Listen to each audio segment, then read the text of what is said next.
Yeah, good afternoon, Alex.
Hello, Vivian.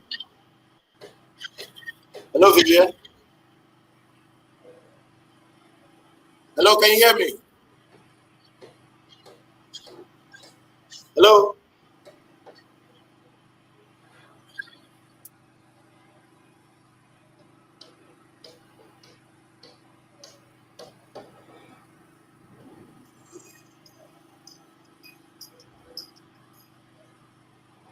Hello. Yeah. Sorry. The meeting code is it's supposed to be. Okay, let me check the page and drop it there again. All right, let me drop it on the page.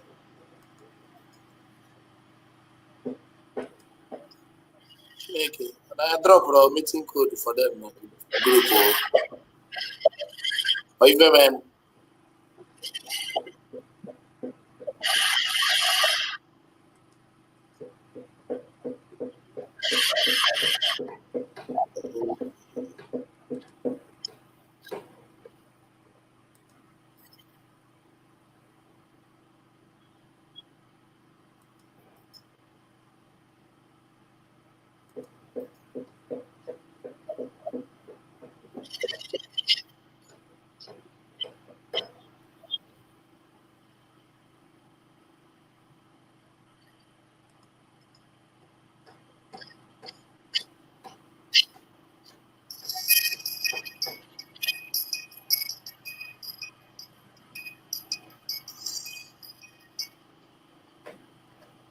Hello, ma.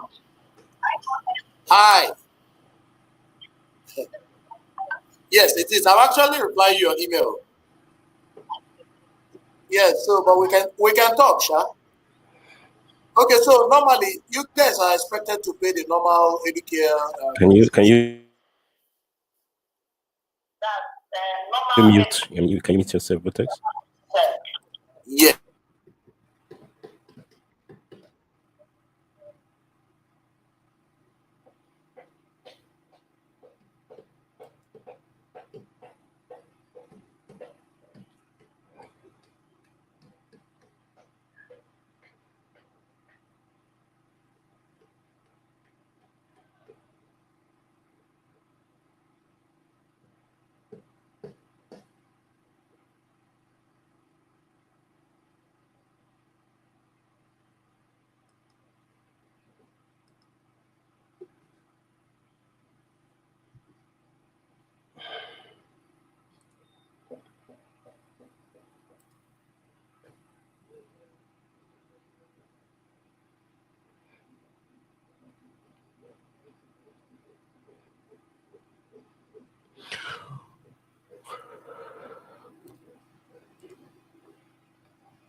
Hello, Mr. James. Hello, Vivian. Hello, Vivian.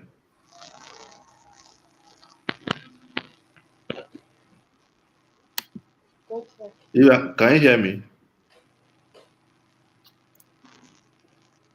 Hello, Vivian. Hello, Mr. Bucket. Hello, Alex. Oh, okay. Hello, Vivian. Can you hear me? Can you hear me, Vivian? But can you? Huh? Can you hear me? Can you see my white face? Good afternoon. I can see you, but I can't hear you. Okay, I can hear you now. Although your voice is a bit faint. How are you doing now? How are you doing? Hello?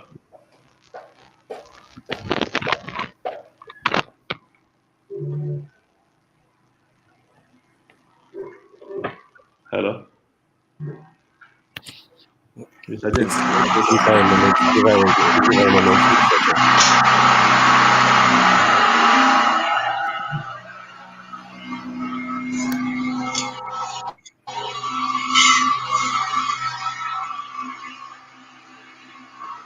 It's okay.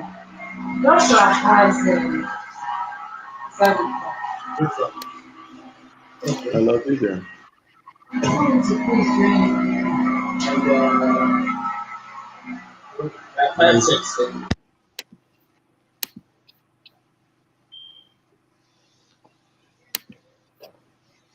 If you guys can hear me, let me know.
Hello, Vivian. Can you hear us?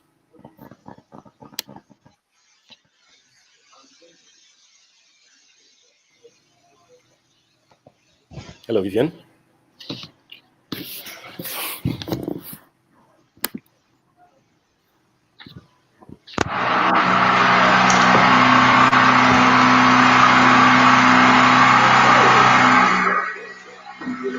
I hope they did not spoil any of these things in the process. We can hear you now. Uh-huh. Can Can you you hear me, hear Vivian? us? Yes, I can hear you now. It's better. Okay. So, are you ready? Yes, I'm ready. You look very stressed.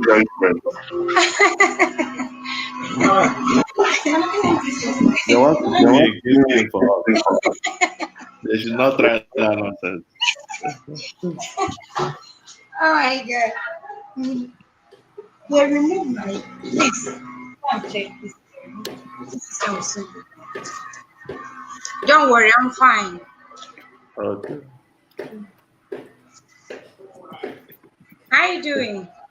I'm here, I'm with you. Are you Alex? Yeah, this is me. I'm here. Okay, so let me do my introduction before. So I'm going to hand you over to. You can see this handsome man, sexy boy. I'm handing you over to James. His name is James. He's the master of finance. In his head, only one you can calculate is money, finance and HRM. I'm going to hand you over to James. He's going to walk you through the finance section. Like I wrote, I will need your CAC certificate. He will probably use a dummy account for you for now, but I'll need your CAC certificate probably today and your account details so that we can set it up for online payment. But Mr. James is going to walk you through the journey. It's going to be an exceptional journey. You will love it. So we'll walk you through. After that, probably on a later date, we can do HRM. So yeah, so just pay attention. Let your face keep smiling. You know, your face is used to smiling, so that they can show you everything. Mr. James. Yeah. Good afternoon once again. Hello, Captain. Yes. Nice to meet you, Vivian. My All right. So this is going to be a workshop, right? I always prefer the workshop section so that as much as possible, the interaction will be both ways. All right. What that means is that in the course of this workshop session, you can ask your question at any point in time. Don't wait for any particular formal timing, okay? Ask any question at any particular time, and also be ready to also jump on any particular process and be the one to handle it. Okay. I hope you're ready for that. Yeah. Perfect. All right. So I'll go off screen now so that we spend less on bandwidth and focus more on the job itself. All right. And on that note, I'll be sharing. You don't want your fine face to distract me, right? I could say something about you. So, so if you can see my screen, you'll see that it is focused on Spring Academy. Educare.school. And you can hear me properly, right? I can hear you very well. Perfect. All right. So for your information, this is on live stream, just in case some people who may not be part of the meetup, they can always follow up on the live stream, and also for reference, it can also still be accessed on YouTube much later after the session. Okay. All right.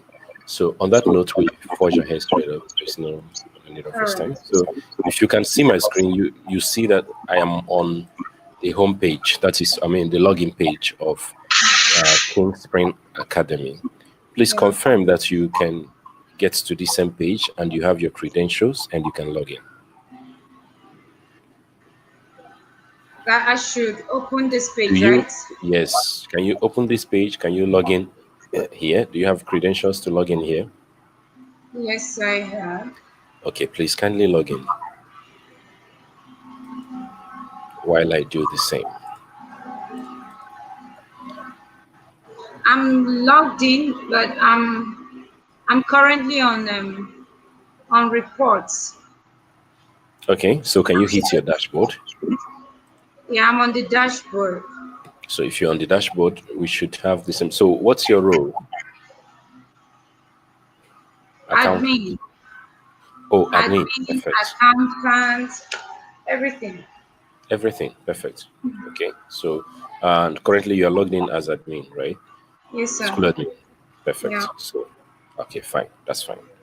Now, our focus for this workshop is going to be on finance module. Can you see finance module? Finance module. So all the major navigations are on the left pane of the screen. Once you log on, everything is on the left. So finance module is right under teacher ratings. Okay. somewhere immediately after parents module. Under teacher ratings, I have students, I have medicals, I have timetable. Okay, so kindly log out and log back in. Finance module has been permitted or activated for admin, and it seems like you were previously logged on before now. So just log out, log back in. Okay.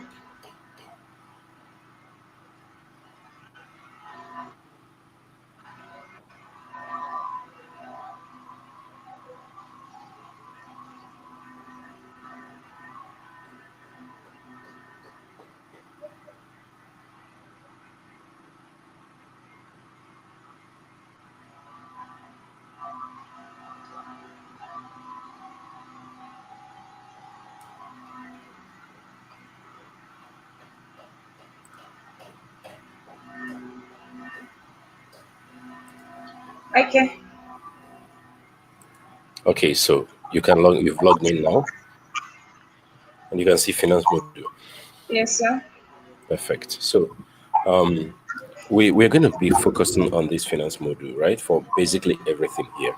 But as we all know, all subjects are usually interwoven, right? So we'll most likely find ourselves going between maybe a class, a parent view, an accountant view, and stuff like that. So, but our focus is on this finance module, and we're going to divide this session into three different parts. The first part is the module setup, that's accounting setup.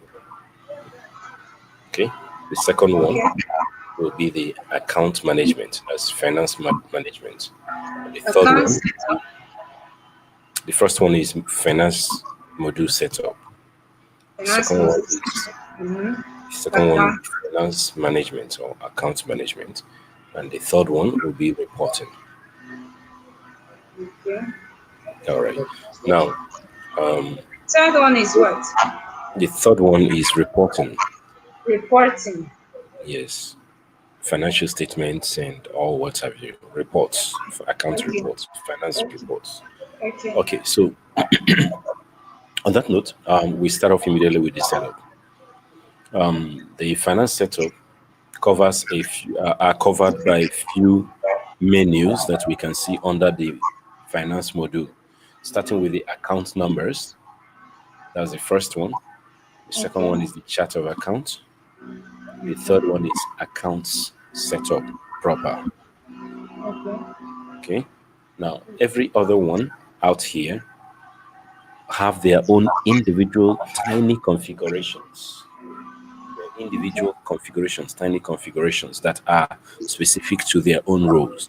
But these first three, account numbers, chart of accounts, and account setup, are global. Like they are general. You find their usage across the system. All right. Okay. So on that note, let's start off immediately with account numbers. The account numbers, of course, is where we have the list of all the accounts that we are going to use to manage the school. By the time you provide your account numbers and your CAC, the account numbers will be entered here with, and they will be linked up with your online payment protocols, Mm-hmm. right? And everything will take its shape. And to add a new account number anytime, any day, you just look at the top, look at the top of the table, top right, and you can Top see, right. yes, top right of the table. Once you click on account numbers and you have this view, look at the top right of the table. You see link new account. Sorry, on which That's table? account numbers. Yes, under account numbers menu. Uh-huh. If you look at the top right of the table, this is the table. Currently, you can see that you have not entered any account number. Yeah. By the time you have your account numbers ready and you want to enter them, look at the Mm-hmm. top right. You can Yeah. add or link a new account by just clicking on it. So when you Okay. click on it, and what bank do you use currently? We use GT Access and First Bank. Let me use GT as an example. Can you call the Nuban, the 10-digit account number Mm-hmm. for your GT bank? Come again. Should I go ahead? Yes, please. 01 01 21 21 57. 57 Yes, 95 95. 76. Okay, so the first thing you notice now is that the moment I enter 76, there will be a verification pro forma. That is verification of the account number. And if the right account names are found, you can see it automatically. It But is recorded under I'm not account. seeing what you're doing. I'm Oh, only seeing my own screen. I'm not seeing what you're doing. okay. Just one moment. Let me share everything. Let me share the entire screen so that wherever I am, you'll be seeing exactly what I'm seeing. All right. Just one moment. Right there, and share entire screen. Okay. So at this point, you should be seeing everything. Okay. So I believe you're seeing this now. Okay. Are you? Yes, you can see. Okay. So this is what I did. I have your account number right here. Mm-hmm. Right? You gave me your phone number. Yeah. The GT is there. So the first thing the system does is to confirm the name using the Nuban. So you notice that you haven't given me the account name, right? Just giving the bank name and the account number. Now the system automatically confirms if the account number is correct and then returns the account name that is attached to the account number. Can you see that? Exactly. Yeah, so there is never a mistake as to, okay, this number is wrong and money was paid into it or anything like that. So Okay. then you have to give it a bank name alias. Alias is more like an alternative name to GTB for those who have multiple accounts in GTB. If you have Okay. two accounts on GTB, you might want to give this one GTB fees Okay. or Okay. GTB boarding. You get it? Yeah. Good. So that way, when you see this, you know that this is still Guaranteed Trust Bank, but it is the account that is receiving school fees, something like that, right? Yeah. And you Yeah. save that. And if you have others, kindly use the same button to enter the rest of them. Okay. And if you want to edit any of them, use the edit button on the row of the one you want to edit. Call Okay. it up and make any change you want to make and save it back. If you want to delete it, use the delete button at the extreme end. Confirm it and it will go right there. So I'm not going to do that right now. We need Okay. this. Okay. Of course, you just starting educare usage today, but before now you've been using GT Bank. So definitely there is account transactions. There are transactions that have gone there. So you have statement of account, you have an opening balance as of today. Yeah. So if you want to link up this to this school and I mean to this portal and henceforth let this portal give you a close enough statement of account, then you have to set the opening balance as of this moment. And when you set opening balance, what it does is it starts from there to build up or build down, depending on whether you are giving it an income or an expenditure transaction. Okay. All right. So for now, I don't have your opening balance, so I'm going to leave this open. But when you do, kindly come to this place and enter it. You enter it only once and save it, and the system will take cognizance of that. Okay. All right. That's one part of it. Account number integration. Bear in mind that every one of these account numbers will be given an API, an interface, an application programming interface key, an API key, with which an online transaction can be carried out on it. Okay. All right. But for now, let's just That's focus for each of the account details. for each of the account details. Okay.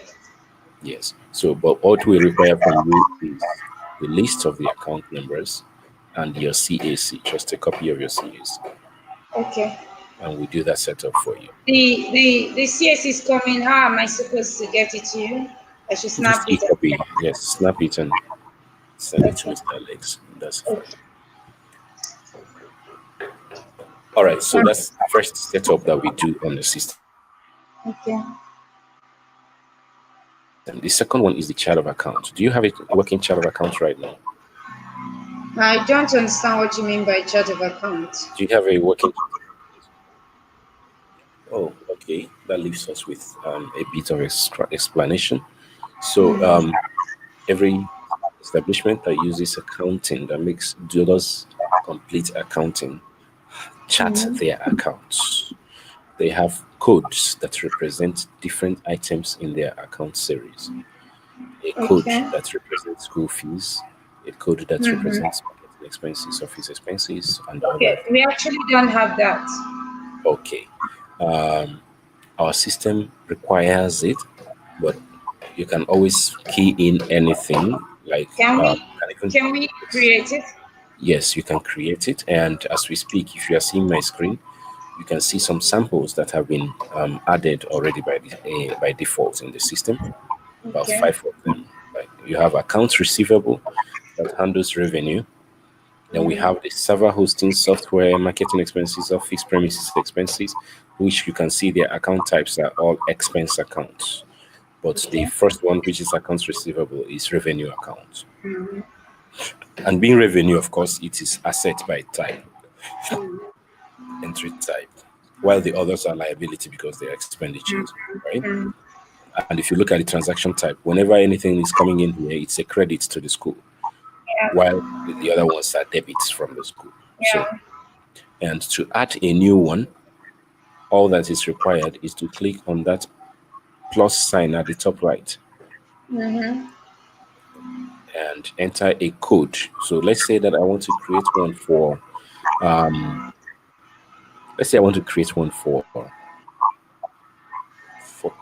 management of, let's say feeding, right? Let's say I want to create one for feeding expenses. All I need to do is target feeding,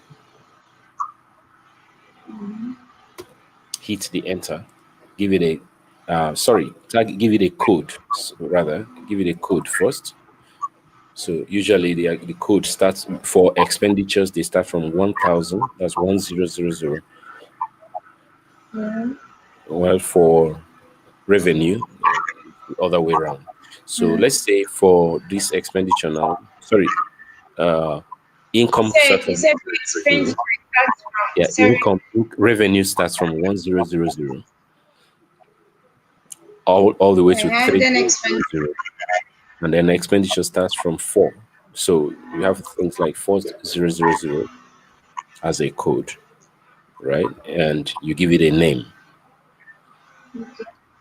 and then you select whether it is a revenue or expenses. We're talking about feeding expenditure here now. So it's an expense account, and it is a liability because it takes money from the school, and it's debit because definitely it is, yeah, a debit kind of account. So you can see that the moment you enter that, you have 6 on the list. Now, I want you to enter one from your own side. Let's all see it from here. Can you do that quickly? Okay. Go to chart of account.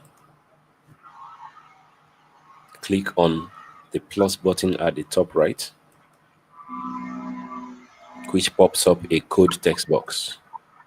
On the code text box, enter 1000. Then hit the enter button, Okay. enter key on your keyboard, which pops out the account name text box. On the account name, enter school fees. Then hit the enter button again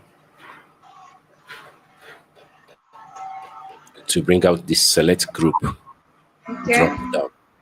From the drop down, select revenue, Done that. and then from the subgroup, select asset. Done that. From this types, select what? Credit or debit? Credit. Perfect. Instantly, you notice that the button changes from red to green. Yeah. Click Submit. on save. Perfect. I can And see. once you've done that, from our own end here, I can see it. School fees. Congratulations. You did it very, very well. And that is how to set up a new chart of account here. In the next few minutes, we're going to see where this is attached to transactions. Had it been you already have sets of chart of accounts that you use on your system, you could have used this to upload it by just clicking here and following the instruction here. You can upload the chart of accounts you already have. But let's not bother you with that because it's a fresh usage for you. So just quietly enter them here as you need them. Okay. And you can always edit any of these. Marketing expenses, you can change it to office expenses. Okay. Office premises expenses, you can change it to daily allowance, whatever works for you. Okay. The idea is that the chart of accounts is used in reporting. When you go to financial statements, this chart of accounts group all the transactions, whether income or expenditure, and gives a summary of all the expenses that have been carried out on each one of them, or income, as the case may be, and then gives you a quick glance the profit and loss margin. So by the time you on the financial statement shows you that, for instance, under income statement, if you see profit and loss, total revenue, total expenditure, the profit and loss margin now is simply total revenue less the total expenditure. And at a quick glance, you can easily know that. And how does the system keep such track and summarize them? It's using chart of account that is attached to each of those transactions. Okay. Do you understand that? I understand. Let me ask a question here. Please go on. Now, is this done for daily transaction? No, you do this once, and this is set up. Remember what I said? That the workshop will be broken down into three phases, three sessions: the setup, Okay. the management, and the reporting. And we are currently on setup. Okay. Okay, that means. And after this setup, you may not have reason to go to setup again. Once you do it properly, every other thing is and reporting. So Okay, fine. all right.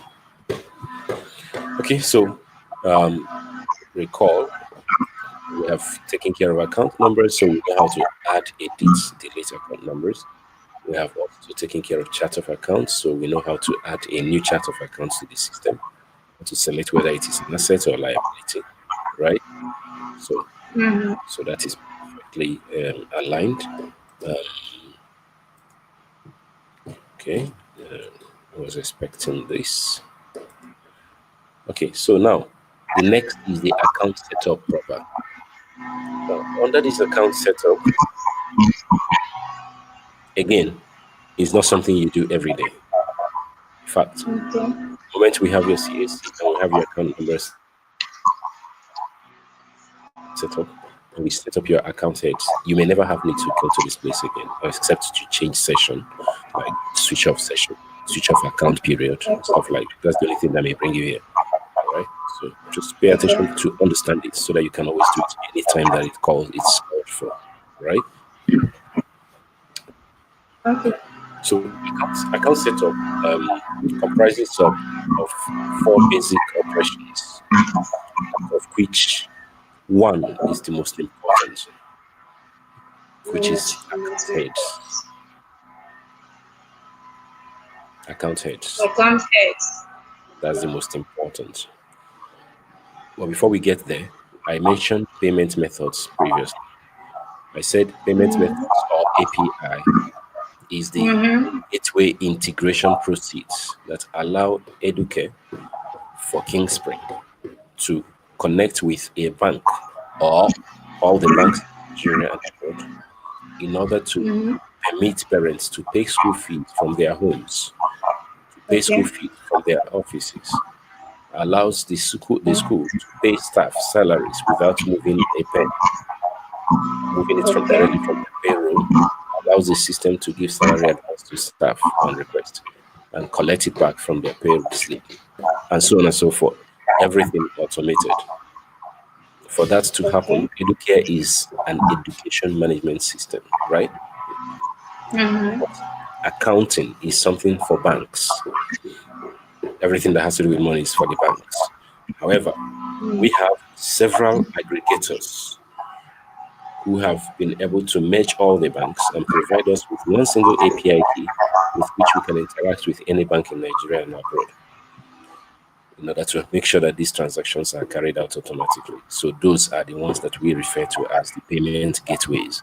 And every payment gateway we have on our system, starting with Rave all the way down to PayU, usually we interact with them using API keys. That is why we need your CAC. So once we have it and we register them, we're going to key them in here. But for this sample, for this workshop, I'm going to use sample Rave API keys that we already have on our own end, so that we can all forge ahead. Okay, so I'm Okay. going to enter a demo key here. Winners with demo key, the secret and the public keys, and of course the account PID. By the time we get your own, we'll have to fill in the right ones for you, as in your own, right here. Okay. Now I'm going to just fill in ours and we'll move on from here. Okay, let me fill in one more.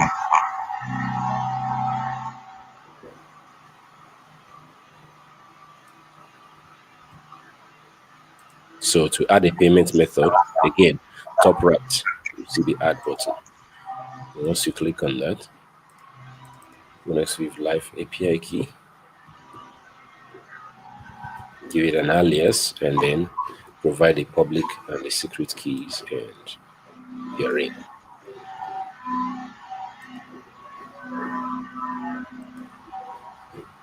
Okay. All right. So these are the things that we get from the payment gateways, and with Okay. that, we integrate with them. Okay. Now let's go to the main place where it is the most important aspect of this account setup thingy, right? Which is the account heads. In your school, you have various sections. You have an account section that collects school fees. You Yeah. have an account section that take care of store. Probably Yes, another sir. account that take care of admissions, admission funds. Good. Yes, So sir. this is where you set them up as individual account heads. Eventually, when you Okay. go to the broad view, you'll find all of them still interwoven, like brought back together for reporting sake. But for management sake, all of them are handled under different heads. So Okay. to create a new account head, again, top right of the table, you see create account head. Mm-hmm. So click on that. It shows you the account head name. This is where you enter the name of the account. For instance, school fees. School fees account, and then select the rows that we managed. Usually the admin is involved, then the accountant, Okay. right? And then you select the chart of account that should report it. You go to profit and loss. We actually be reflecting. That's what the chart of account is all about, right? So if I open Yeah. this, remember you entered school fees list. On the list of chart of account, you entered school fees. So now I'm going to link this school fees account to school fees chart of account so that any income we receive, any invoice that is generated and paid for will reflect in school fees chart. Now, our system has several account types: the fees, the admission, the store, the post entrance. Can you still hear me? Can you still hear me?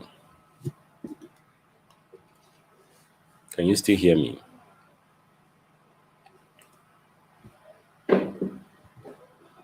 Can you still hear me?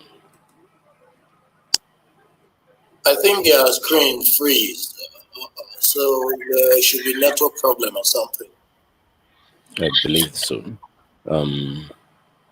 Okay. If you can hear us, kindly refresh the workstation. If you can hear us, kindly refresh the workstation.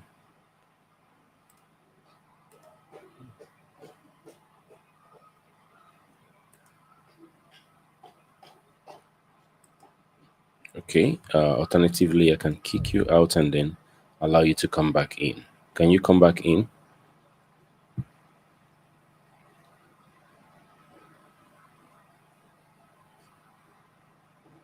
So let's give them a little moment to return. Oh, okay.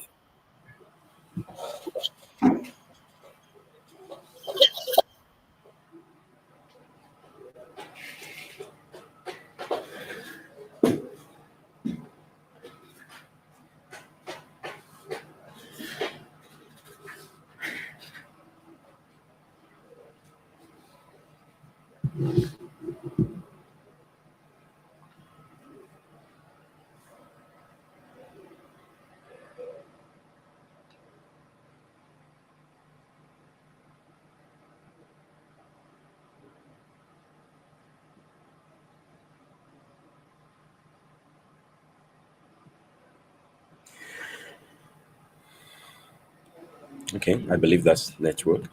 For us, for those who are on YouTube channel with us, kindly bear with us. We're waiting for our correspondence from King Spring to rejoin us so that we can fire them. All right. You can always refer back to this workshop any day, anytime. It will be live on YouTube. It will be on YouTube even after the live session. All right. Same link, everything. So always refer to that for um, anything that has to do with um, finance module, as much as we will offer be able to cover in this session. Thank you very much. And if you have any question, please kindly drop your messages the on the chat box on the live session. Thank you.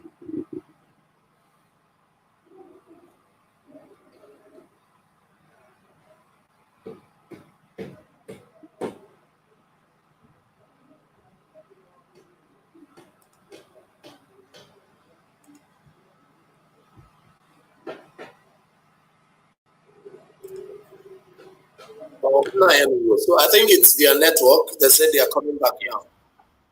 Yeah. You give them a call. Okay, perfect. Perfect. Yes, I just saw what they dropped on the group. Okay.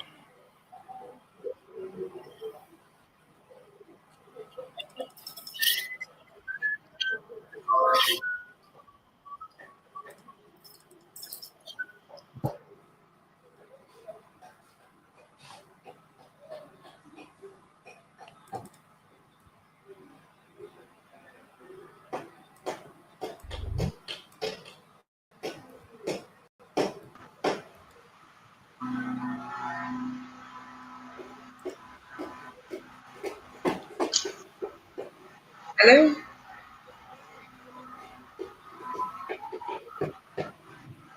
Okay. Hello? Yes. Welcome back. Thank you. All right. So it's manager network. This is Nigeria, right? So okay. So we are on the verge of creating a school fees account head, Yeah. and I was telling us that apart from giving it a name, which is school fees account, the next part of it is to select the role managers. That's the roles that will manage the account or that should have access to that account head. Mm-hmm. Is always one of them, and then the accountant. Uh, and then, of course, we have a chart of account that you already created. When we were under setup, we created a chart of account called school fees. And I told you that any account that is linked to that school fees, any account that is linked to a particular chart will be reported under that particular chart. So Any here, account that is linked to what? if you link an account, whether it is income or expenditure, for instance, this one that we're about to create now is a revenue source, right?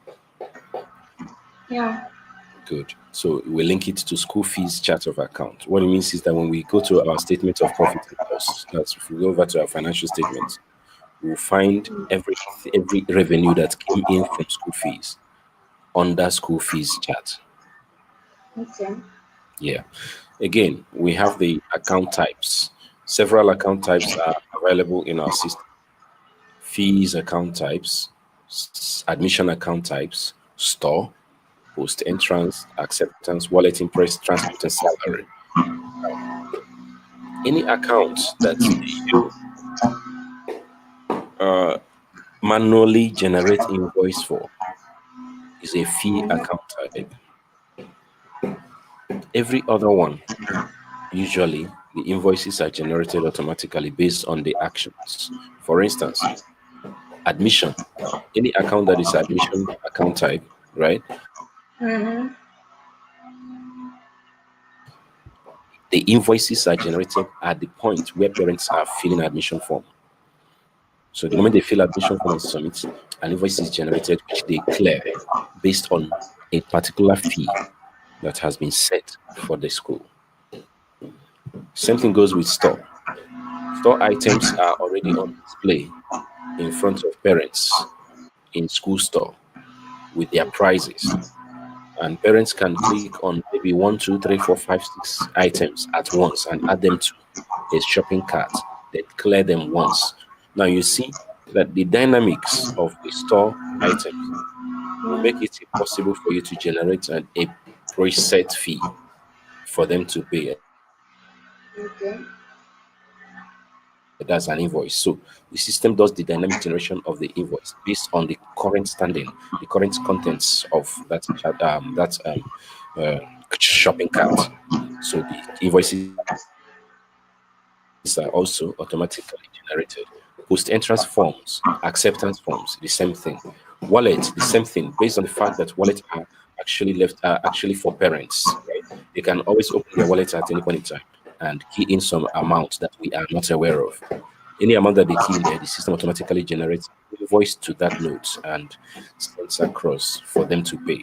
But every payment that goes on in the system, an invoice covers it. Okay. So, in summary, I repeat that the only one that you can manually generate an invoice for is a fees type of account. And this is fees. So, we are selecting fees type of account for it. And we have to select currency and then add correspondence. Correspondence are who receives information when a parent makes a payment online, Okay. which email address should receive a notification. Those are the ones we call correspondence. So if I open this, I can add you. I can add you as, yes, Vivian. I can add you as a correspondence. If I have your email address right now, I can add that. What's your email address? Vivian gmail.com. Come again. Vivian. It's actually Vivian, not Vivian. Vivien. Oh, Vivien. Yes. French. Perfect. Okay, so I think I got that now, right? Yeah, Vivian Ogweji. Ogueji. Okay. Yeah, at gmail.com. Okay, so the idea is remember. All right. Thank you very much for those who are on YouTube. Sorry for that breaking transmission. So now we continue. Here we have added correspondence, all right, and we already have a couple of APIs that we can attach to this account deals. Now remember what I said a moment ago that when payments are being made from parents, some of these payments are made online from their view because parents also have this view that you have, right? Their own dashboard. When they log on and they have a bill that was generated for any of their children, they can click on the bill and clear it without having to come to the doorsteps or the gate of the school. Okay. They don't have to go to any bank. Just click, use their ATM card, make a payment, and go. Some of them can even use account number and make transfers, and that's it. So you see everything is being made, number one, unified and seamless. You understand? And that API key that we are asking for, I mean, that we have in the system, this is where we attach an API to a particular account head such that anytime an online payment is going to be made on that account, that API will be used to link the system with the banks. So right now I'm going to link this particular account, that is school fees account. I'm going to link it to all the banks in Nigeria and abroad using Winners Viv Demo API, which is under Rave. We have other ones, but our best bet and best recommendation is Rave because they have more, uh, more opportunities and options for clients than others. All right, so You Rave. have to click on So that let's little quickly setting create called Rave. API account. Huh? You have to click. Yes. Yeah. Yes. Okay. So You clicked. yes, you click on the Rave setting to open Okay. the link, and you can see all the list of API keys. And then all you need to do is select the one you are interested in, and then you go on. Of course, What remember when you what enter should the decide what should decide your interest in okay, so selecting the API? yes, okay, yes. So the APIs will be registered or created with basically the same name as the bank. For instance, you created a bank account called GTB School Fee. Mm-hmm.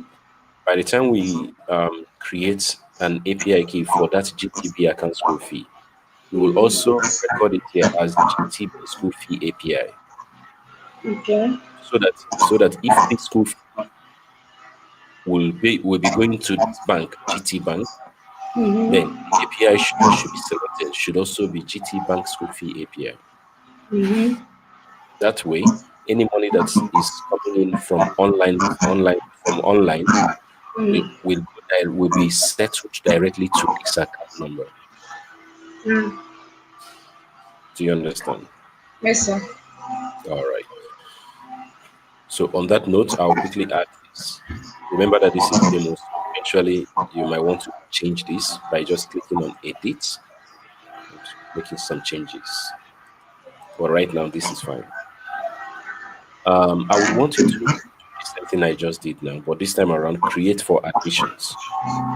Okay. Create an account head for admissions. So again, it's just a matter of create account head at the top right of the table, which pops up the modal for account creation. That's the dialog in the dialog box. So from there, account name, that's the account head name, admission. Create account head. Yes. Good. So click on that. The account head name, That head in admission, admission.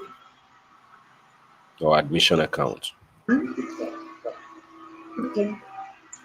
Then manager role, again, admin and accountant. These are the people that will have access to this account. Okay. Then the chart of account, let's link it to the same one, school fees.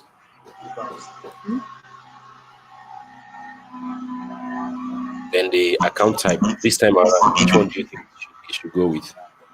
Account is sorry as school fees, right? No, this is admission No, account. no, admission. Admission. Thank you very much. So you select admission. Now, what's the first thing you notice? Hold on, sir. Select account chart. Good. That's So for your account chart, yeah. So that's the account account. chart has, Is your account receivable?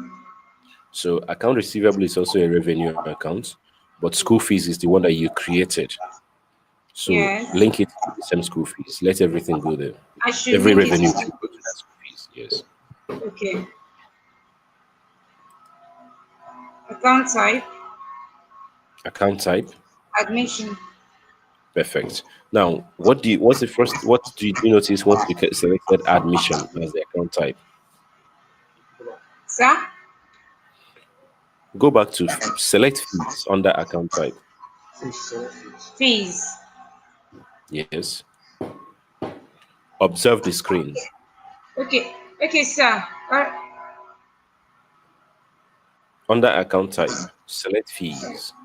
Okay, I'm done. Observe the screen. Why fees? I'm on. Yes, I'm observing the screen. Why Now fees, select admission. sir? I said switch between fees and admission and observe this screen.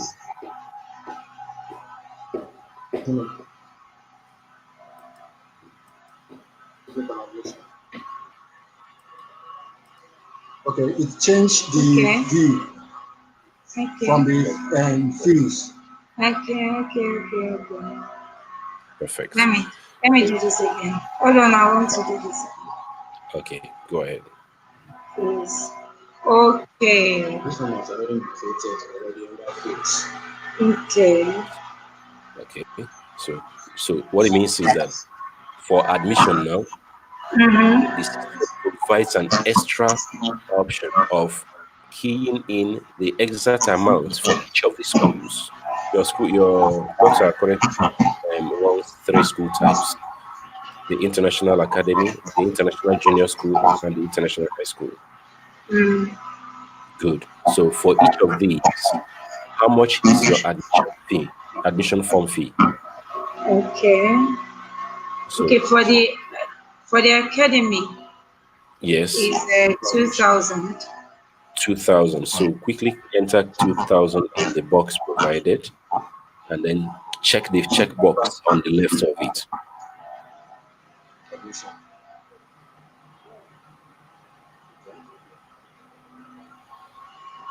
Have you done that? For academy, yeah. I should enter 2,000. Yes. Then click the checkbox on the left of it. For junior school, how much? Junior school, the same thing, 2,000. So enter 2,000 in the box. Then click the checkbox on the left of it. For high school, is it the same thing? 5,000. High school is 5,000? Yes, sir. Okay. So you see the reason why we have this separation. We know that entry into each of these schools sometimes vary. Mm-hmm. And as you can see, provisions have been made for such variations. Okay. All right. Then go ahead, go to Rave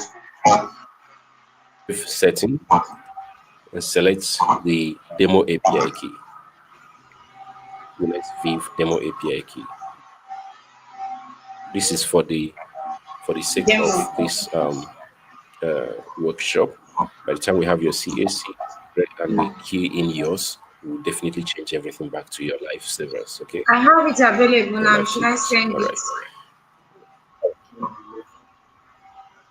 Sir? So just forward it to Mr. Alex so that we don't have interruption.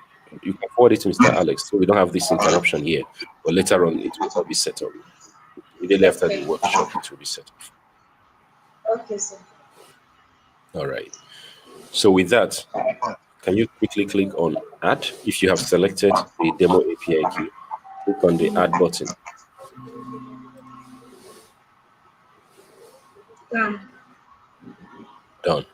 If you are done, and I refresh my own page, I should see what you entered. And it is right here.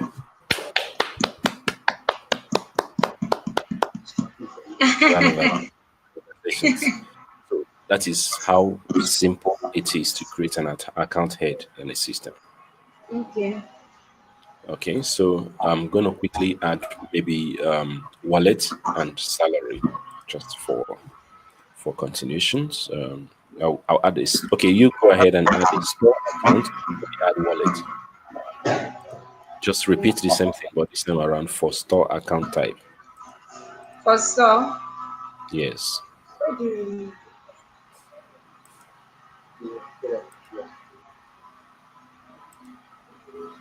Account head.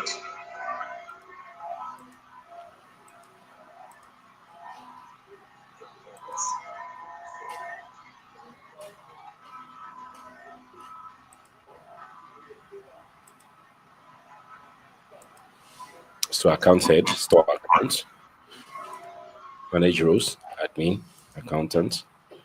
I should still use admin and accountant. Yes. Remember what I told you about that? it's your discretion, but usually these are the people that you have access to see the monies, right? Of course. Good. Don't cheat. Okay. What should I use here? Receivables. Yes, receivables is fine.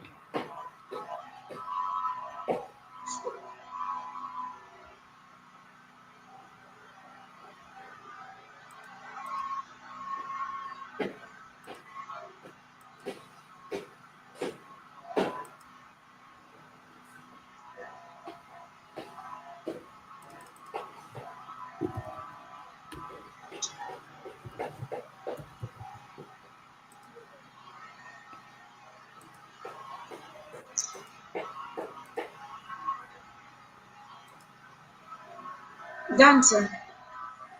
Done. Perfect. So if I refresh this, I should see 4 or 5 new accounts. Perfect. Perfect. Okay, so here on the list, we have the school fees, the admission account here, we have the wallet account here, we have the store, and recently I just added salary. Yeah. Okay, so we have 5. Now, each one of these will be used to handle different aspects of our invoicing and everything. Eventually, we'll get to that part. So right now, we are moving over to the third tab, which is the Manage Account Periods tab. Can you see that? Manage Account Periods tab.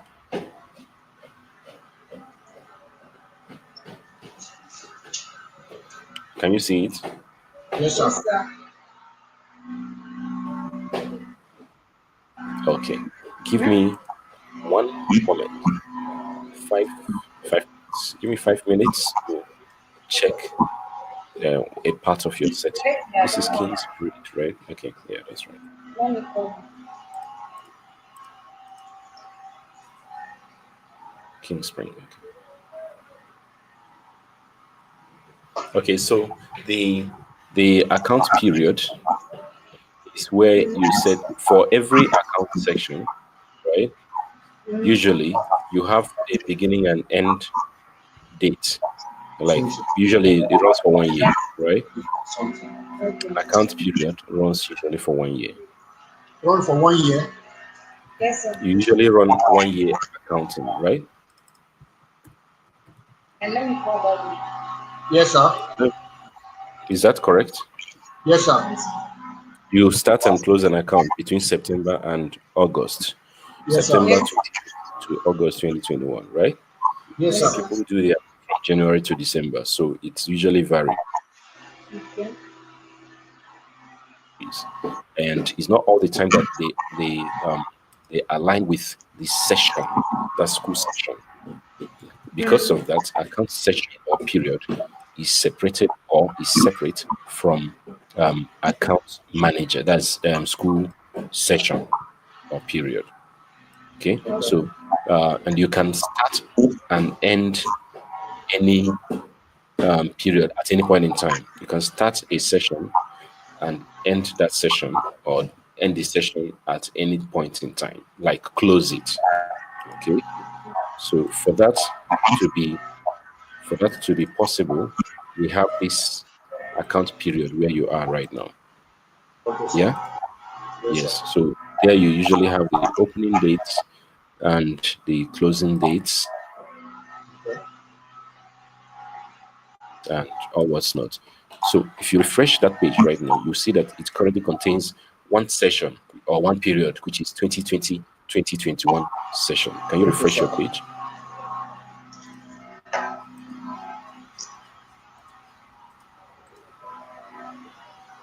If you refresh your page right here now, you see that the account period of 2020/2021 is currently open. Yes, we've seen it. And currently there are total invoices 0, which means that no invoice has been created for this particular session, right? Yes, sir. Okay, and so on and so forth. So probably this is not your opening date. Opening dates are usually September. But let's assume that today is your opening date. However, if you want to change it any day, anytime, just click on edit change the opening date to the exact date of interest. I say that 16th of September, 10 a.m., and you save. It's a very simple scheme. Okay. So now, apart from that, there is a set of buttons somewhere here. That's the status. As you can see, it is currently active. When invoices are created on the system, these invoices are open for payments or transactions. But the moment a session in which that invoice is created is shut down, can no longer operate on any of the invoices that belong to that session. And to open or close a session is a very simple something. Just look at this power button, click on it. It pops up the dialog box where you can switch a session on or off. And when a session is closed, all the invoices on the session will be closed along. If you make it open, all the invoices become available for manipulations. That's for payments, for instance, right? You can also close the invoices per term. So you can see first term, second term, third term, right? So even though the session is on, you can switch off first term. So nobody will be able to pay on first term invoices, something like that. Okay. We'll find out exactly. Remember that this is settled. We'll see where all these reflect just in a moment. All right. So that's about periods. The account operations permissions, which is the last one, has to do with the individual permissions beyond being given access to see a menu right here. There are some finance management scheme that require individual permissions to handle, right? Things like chart of account. It's not everybody that should have access to it simply because you have access to the menu. Because when you have access to the menu, you may be allowed to view it, but not to delete it. You may be allowed to edit it, but not to create a new one. And those are individual, personalized effects. Okay, so it requires some level of permissions, and this is where you give such permissions. So things like chart of accounts, budgets, requisitions, posting, direct posting, and so on and so forth require express permission, individualized express permissions to be able to handle them. Okay. Was I understood? Yes, sir. Okay, perfect. All right. So on that note, we call it a wrap on setup. We are going to jump straight up into the management of these accounts that we have created. The first one we created was school fees account, right? Yeah. Let me try and regularize it. Let all of them be regular. First letters, capital. Okay. Just the same thing, just change that so that all of them will be aligned. Good. All right. So when it comes down to management of these accounts, remember that when we were setting them up, we said that the only people that should have access to manage these roles are admins and accountants. What that means is that when we go over to manage accounts, which is the fourth menu under finance module, manage accounts, the only list of accounts that we will see here in these schematics are the accounts that we have access to manage. I'm logged in as an admin. If I were removed from the list under account heads now, school fees account, if I edit it and remove admin from having access and I save this, then when I go to manage accounts, you notice immediately that school fees will not be on the list of accounts that I can see. Yes, sir. That is what permission does to you. It keeps you away from where you shouldn't be. And it's very, very important for management purposes. So I'm going to put myself back on position on that school fees account, and then go back to the list, manage accounts. You see, school fees shows up. Okay, so I believe that's quite understood. Yes, sir. Now, the idea of this place is to select the account head you want to manage at every point in time, and then go to the dashboard of that account by clicking on next. When you click on next and it comes in here, the first place it lands in the dashboard is the analysis or the account dashboard. Remember that this is the account head for school fees. For others, you need not go back to the selection page. You can stay here and change to admission dashboard or wallet account dashboard or store dashboard or even salary account dashboard. Okay, so but right now we are on school fees account. So let me quickly run through the dashboard. Notice immediately that this is different from the dashboard you see when you log on. It's different from this dashboard. This dashboard is the school dashboard. That's where you see students, classes, and teachers. You see class distribution and everything.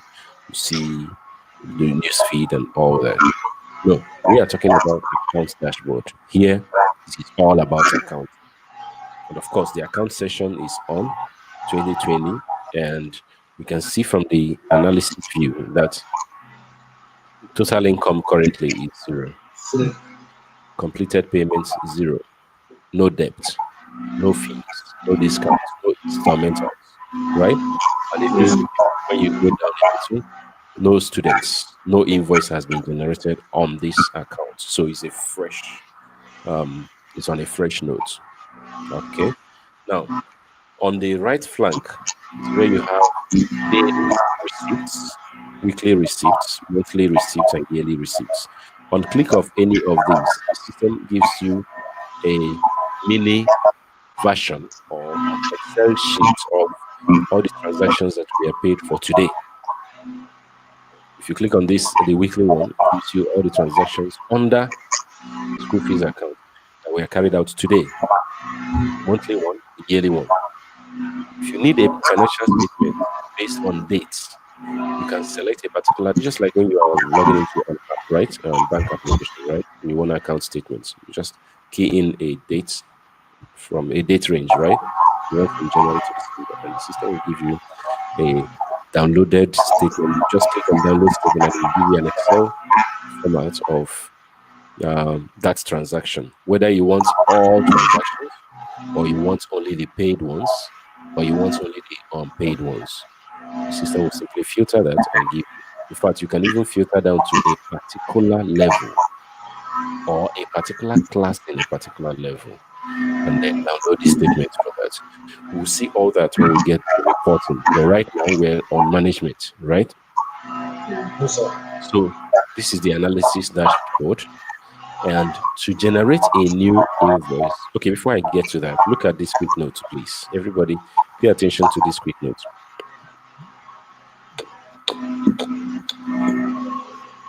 Can anybody read it out? Dashboard loads active time as default.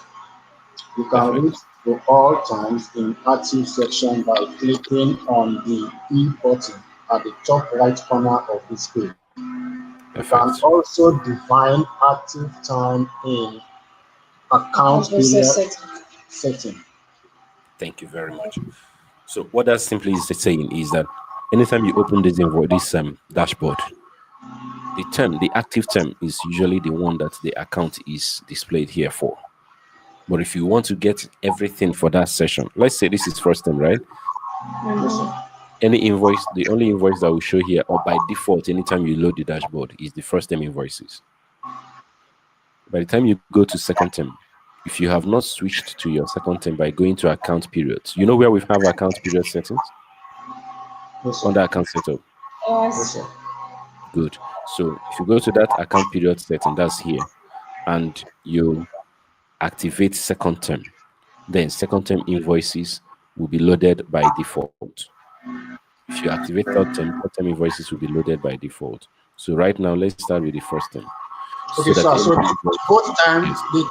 both the first, second, third time cannot be activated at the same time. No, not by Okay. default. However, Okay. if you want to see them, all you need to do is to unselect, or rather to load all terms by clicking on the refresh button. That's what the quick note is referring to.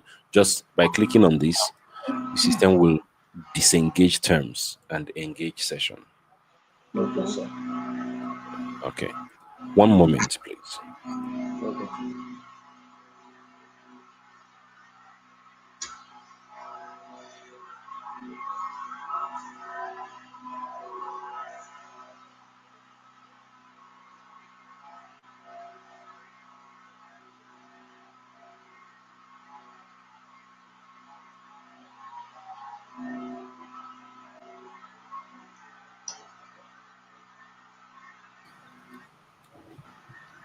Okay, thank you very much.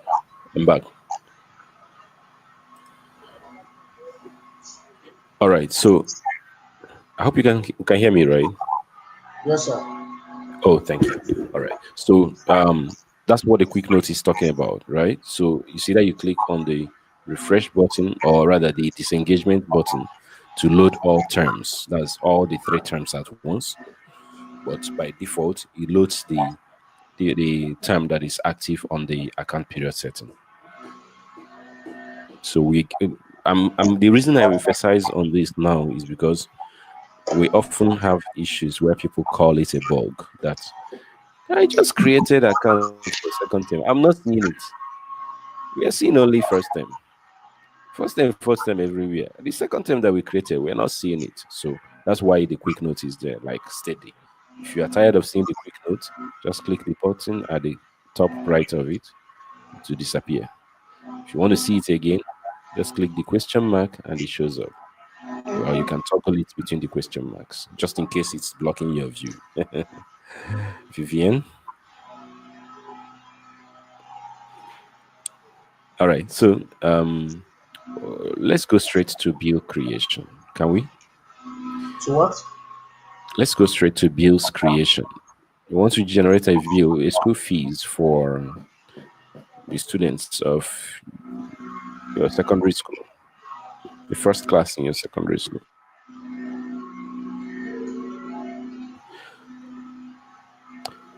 Now, bills creation is done using the bills tab. Can everybody see the bills tab?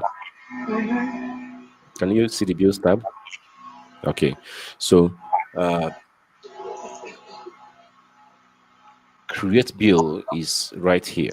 But before we get to creating bill, there is need for us to already have the items listed that usually form our bill. What do you call them? Fee items, right? Yes. Do you have a sample of your invoice for January? Yes, sir. You do? Yes, I do. Okay. Can you quickly share that? You know how to share, right? Look at my screen right now. When you look at your own screen, you can see three buttons at the bottom left. The second one is the one you use for sharing. But we don't have it. We don't have it in this system.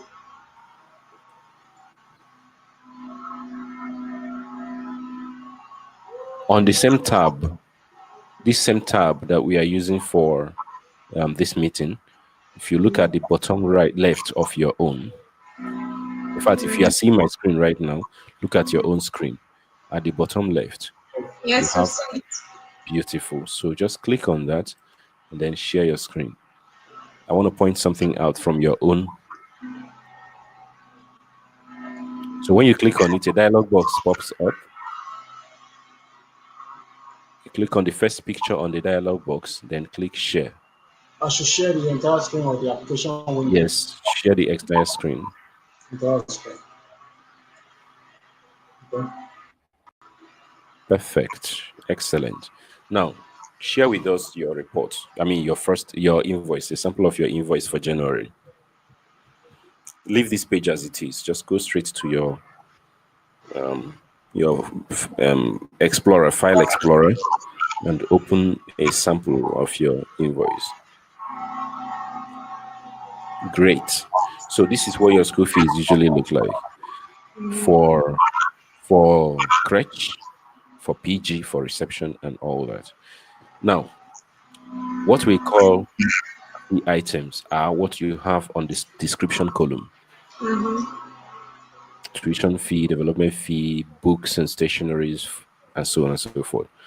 More often than not, we find ourselves grouping them, right? So you can find tuition fee, development fee, exam fee as fees category. So we just create a category called fees. Then under them, we enter items like tuition fee, development fee, books and stationaries. Or rather, development fee, exam fees. Then we can have things like levy. Under levy, we have PTA, uh, any other thing that looks like levy, ICT, right? Timely event, those are levies. We put them together as levies. Then wares, we can create a category called wares where we can have sportswear, cardigan, uniform, stuff like that. And then we can have extracurricular or miscellaneous where we can now add things like medicals, extra lesson, practicals, and stuff like that. So at the end of the day, the same invoice, but a little more flexible and easily read and organized, right? However, if you still want it the way it is right now, it's your call. Just go ahead and enter them, all right? But when you key them in on the system, as you can see, the same items span across all the school, right? But Yeah. not all classes pay everything. Exact. Look at Exact. crèche pays only for tuition fee, toiletries, and that's it. 40,000. They're gone. Whereas PG covers almost everything apart from elocution. And something like reception covers almost everything apart from ICT, and so on and so forth. Practicals, you can't even find it anywhere. Maybe you can find it at the end of the classes, like the end.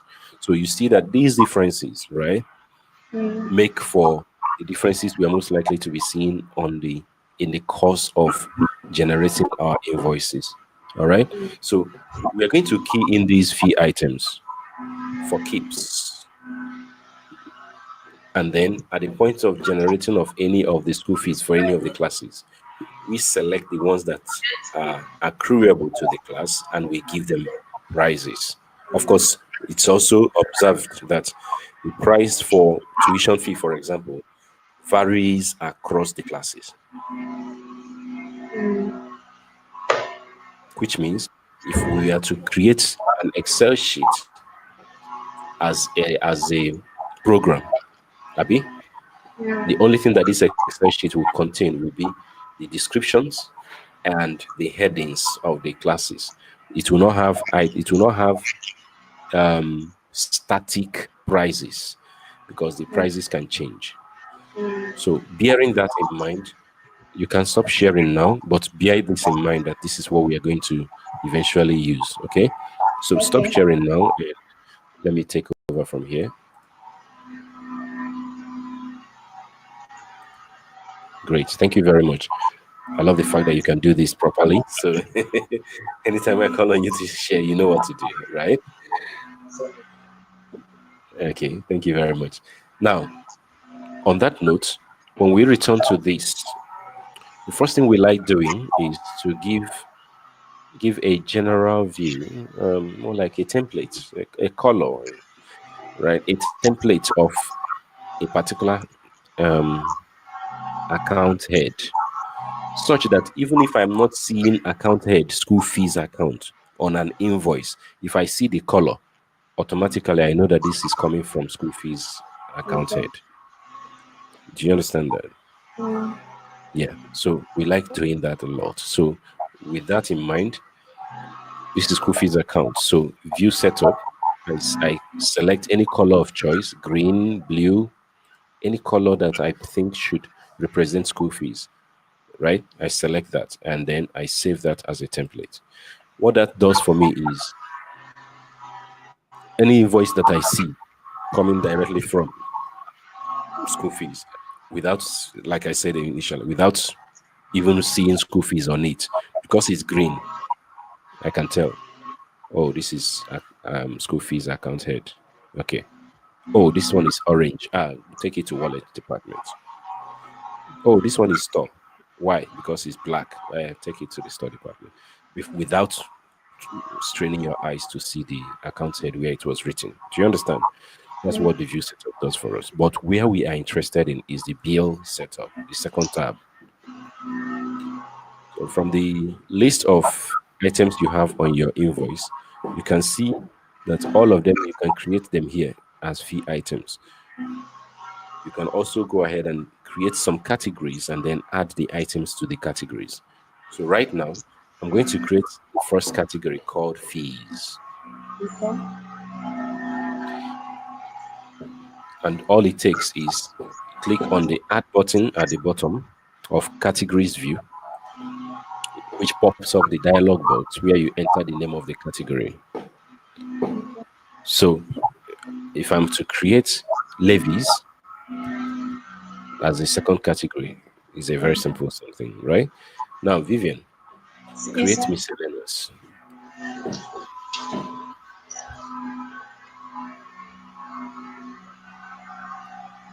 Oh, sorry.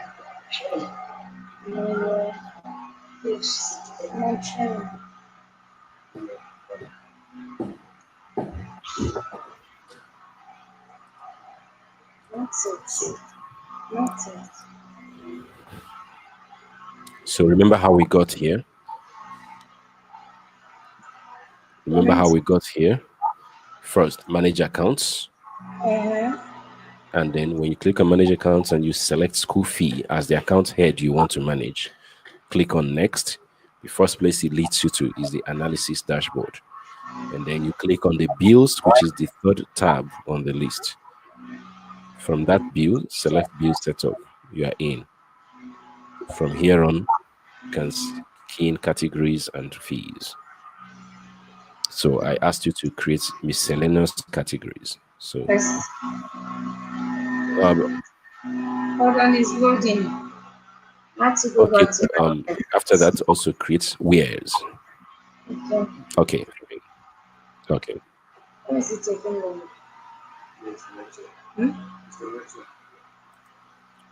Okay, it's network. Now, do what you did before. Share your screen.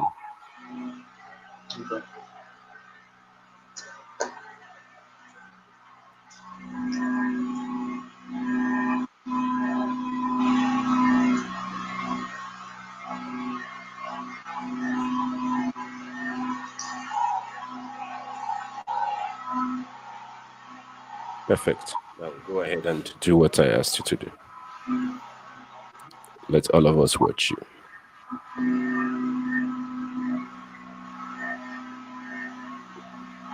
Okay. Go to manage accounts. No, not here. From the modules. Yes, from the finance module. Should be up.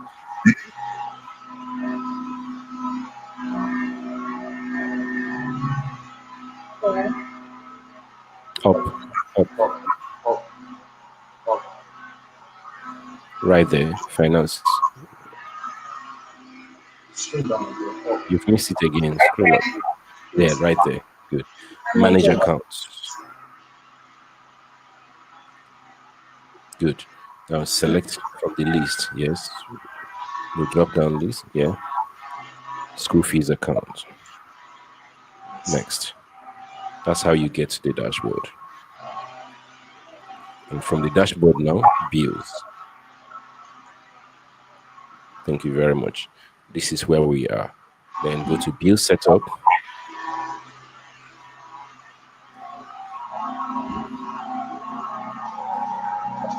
Bill setup is the second tab there. Okay. Yes. Good. This is where we are. I've created fees and levies. Now click on add. No, add to create your own category. Perfect. Yes, sir. Yes, that one. Yes, sorry, please. James, a moment. Yes, David, I can hear you. We should create which one now? Let's wait for him for her. So you're going to create two. You're Hold going to on. create for wares, and you're going to create miscellaneous. Miscellaneous. Are you creating miscellaneous? That's wares, and create miscellaneous.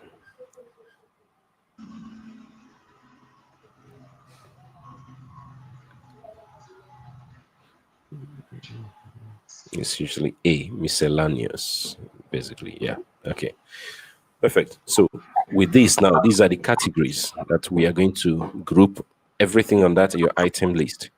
We're going to group them under these categories. Now, how do we add the items, the fee items themselves? You see the green button at the top of the table, create fees. Exactly. You click on that. A dialog box opens. What's the name of the fee that we want to enter now? Tuition is number one. Select the category, fees. A charter account ID 1001.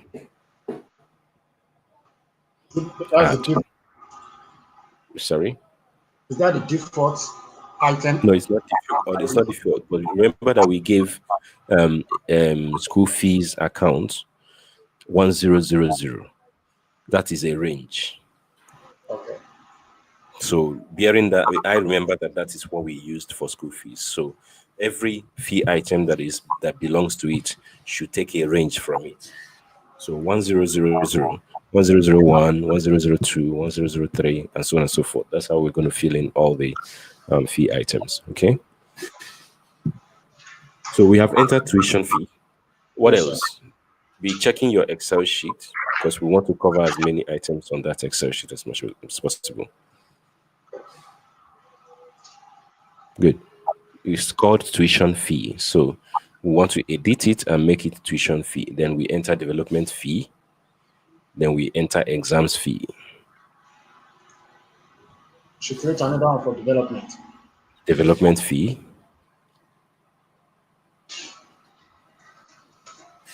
Vivian, are you still with us? I don't know which is the Still 1001 or 2? 1002. Okay. Add.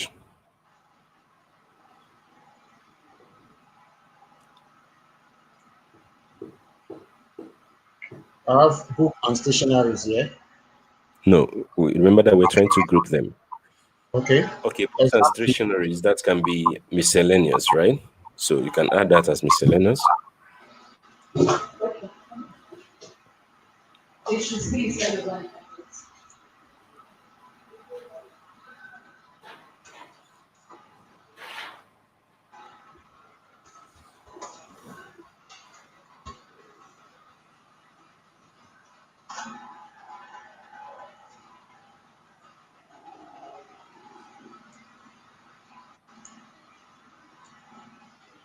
Like this. Yes. Okay. Keep going. Exam fees, sports wears. Good. I can see school management something. Yes. Yeah, school management School solution. management solution. Good. That should be miscellaneous, or you can call it ICT. Yeah, whatever. Yeah, school management solution. Oh, good. Perfect. Continue like that. Generated the ID. No. We're the one that So fees the ID. exam fee category is what? Fees. Go on fees. Thank you. Okay. Sports wears. Okay. Stuff like that. Good. So that's how you fill up everything on that description. So let's save time. We move over. Later on, we'll complete this. Okay. Okay. All right. That was going to be on the Yes, that's right. Okay, so let's stop here. Let's stop here. Still on your screen. I think just stay on your screen. We're going to use your screen. Continue. Now, being able to create this is the first step. The second step is being able to generate an invoice for a child or children, as many as they are, Generate students in a particular class. Yes. So we have keyed in this, and it will be on this system for as long as this system lasts. You don't have to come back here unless there is need for you to add a new one. Okay. Do you understand that? Yes, Yeah. sir. So this is a library of fee items. Now, Yeah. where do we use this? Go to create bill.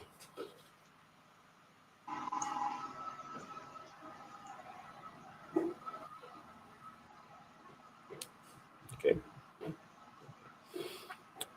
Now, scroll it up a bit so that all of us can see what's written down there, instructions. Thank you very much. Now, it's always very important to pay attention to instructions, right? The instruction we have here says, number one, if you want to select students of choice, use filter target group. Where is filter target group? And then Thank you very much. That's it. The second instruction says, when it's time to select fee items, use the create invoice tab. Where is the create invoice tab? Thank you. Now, the third instruction says you can save a favorite. You can save as favorite. That's a template. Yes, sir. Any item you have gathered on the fee items, we'll get to that one. It's not visible here. Okay. Okay. Then we have the second set of instructions, which says invoice target parameters. First instruction there says what? Fill the View the invoice target target parameters right. on the right. Can you see them? Yes, sir. If you are creating invoices for non-current session, kindly toggle the invoice type. We'll treat it. Okay. So from what instructions you have read, you can see filter target group is where you select the list of students that should receive this particular invoice you're about to create. Because anytime you create an invoice here, you're creating a batch of invoices. Whether it contains one or more students, it is called an invoice batch. Sorry, So in one batch, you can find. sorry, so I didn't get that. Scroll up a bit. Okay. Yeah. So I was explaining what the filter target group is all about. The filter target group is where you select the students that will receive the invoice you are about to generate. If you go to your Excel sheet, you see that everybody in preschool, everybody in crèche will receive that 40,000 naira as long as you're coming into the school for the first time. Yes, sir. Right? Yes, sir. It doesn't matter how many they are. So instead of creating one for Uche, another one for Chidima, another one for Ikaite, and so on and so forth, You generate the use the same target group, pattern. generate per level, just one invoice batch, and everybody will receive the same exact fee. How do you do that? Look at the list. It says select school. The filter target group. Can you see select school? Filter target group. Good. So let's use the junior. you want to use the junior, for example. Go ahead, select that. Okay, let me use the high school. Okay, fine. So the high school, you can see the total number of school students under JS1 by clicking on there. Yeah, select JS1. Perfect. Look at the bottom. There is a blue line there. Good. Can you see the total number 15? If you change it to JS2, to change the number based on the number of students in that class as we speak. Yes, sir. 13. Those are the number of persons that will receive this invoice you are about to generate. Okay. okay. And if you want to add them to groups, just click on add group at the bottom, right there at the bottom. When you do that, look at the list on the right.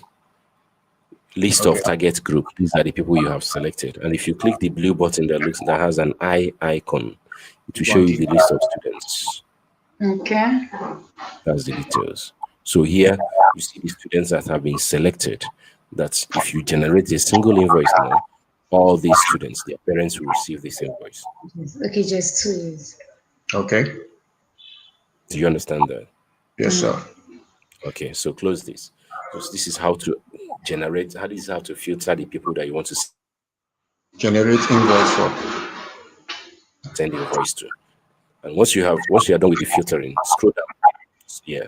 So once you are done with that, scroll down and hit proceed to invoice. Proceed.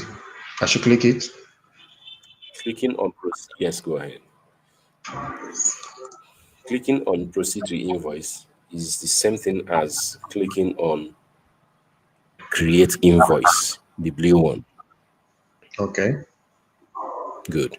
And when you click on that, it takes you back to the top and asks you to fill the invoice target parameters. So this is an invoice for first term.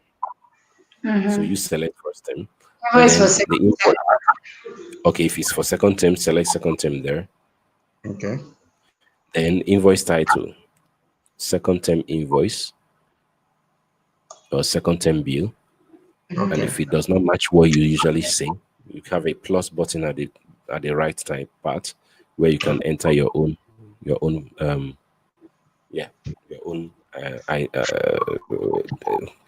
terminology. Good. All right. So once you're done with that, scroll down. Let's now add items to this invoice. Sorry? Now that you are done with that part, let's now add items to the invoice. Scroll down. You should go down. You see that? Yes, you are there already. You see that the fees categories has 3 items. Yes, sir. If you open the category list by clicking on select category, can you see it? No, you're already there. Yeah, at the top, fees. Yes, if you open it, you can see levies. Select levies category to show you the items that belong to levies. You can see that there's no item. Select the other one.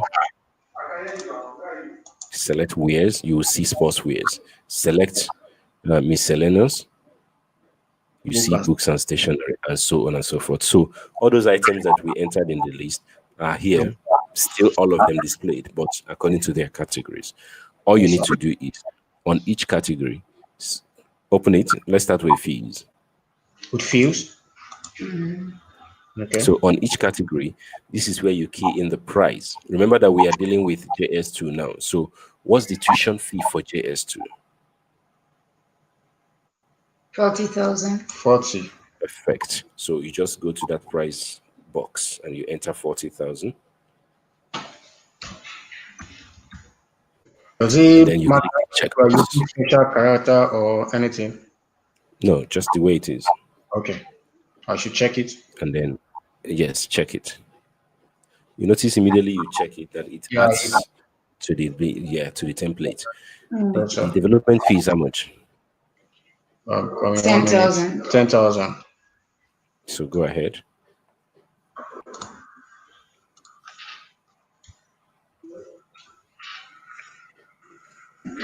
No.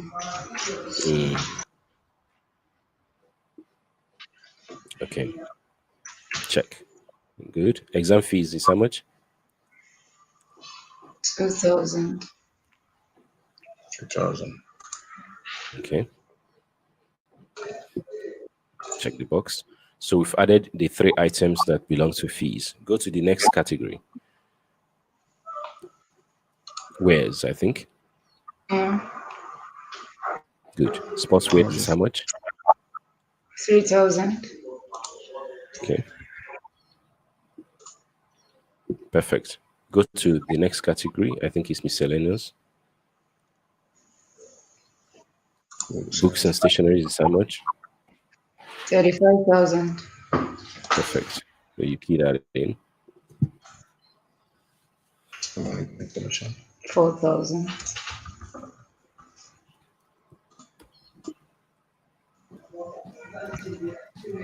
I got it. It's done, perfect. So now, on a normal day, this should be running into 400 or 500,000, I think. But this is the ones that we have keyed in, for example. Okay, so this is what we get. So you can see. It's only 400 and 500,000. Is that what is scaring you now?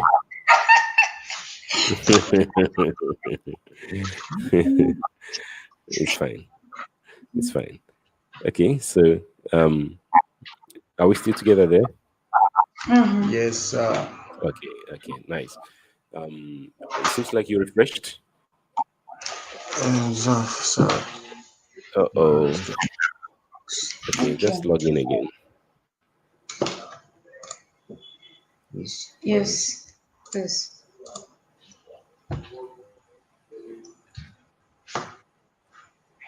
Sorry, sir.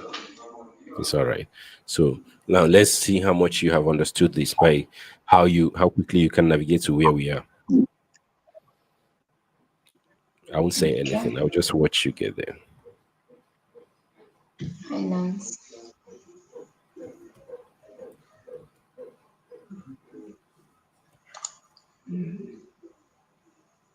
Manage account.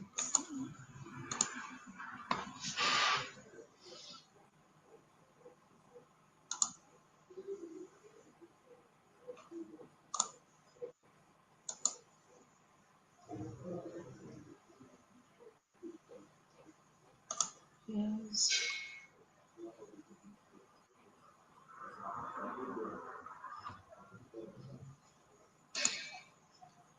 Create views is where we are. Perfect. Create views.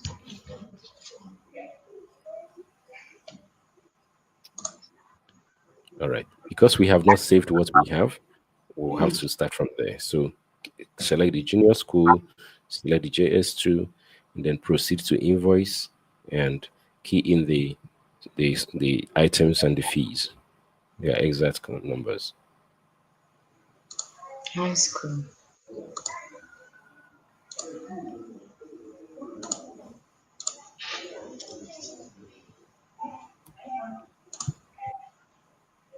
Okay. Mr. James, I wanted to ask, Yes, please. when it comes to transportation fee, Yes. it could vary from child to child, Okay. depending on where they live. Okay. How do we attach this to their invoice? Okay. So usually we always advise that those varying effects should not be part of the general. Create the general, what everybody has as one.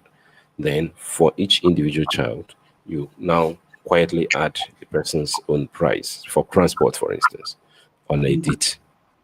Okay. Yeah. Okay.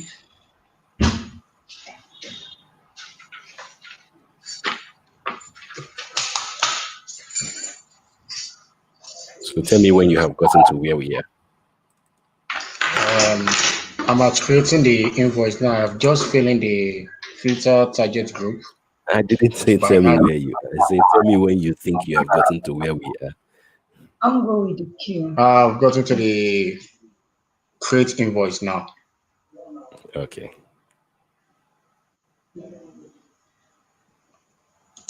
Tuition. Okay. Fees. 40. Yes. Waiting for what? Waiting for what? I can hear you. What do you say you're still waiting for?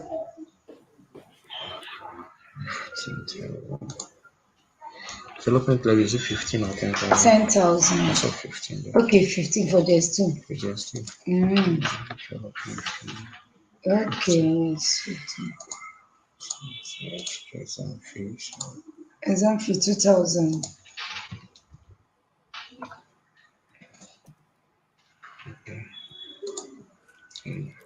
Maybe Savings 3,000. 3,000.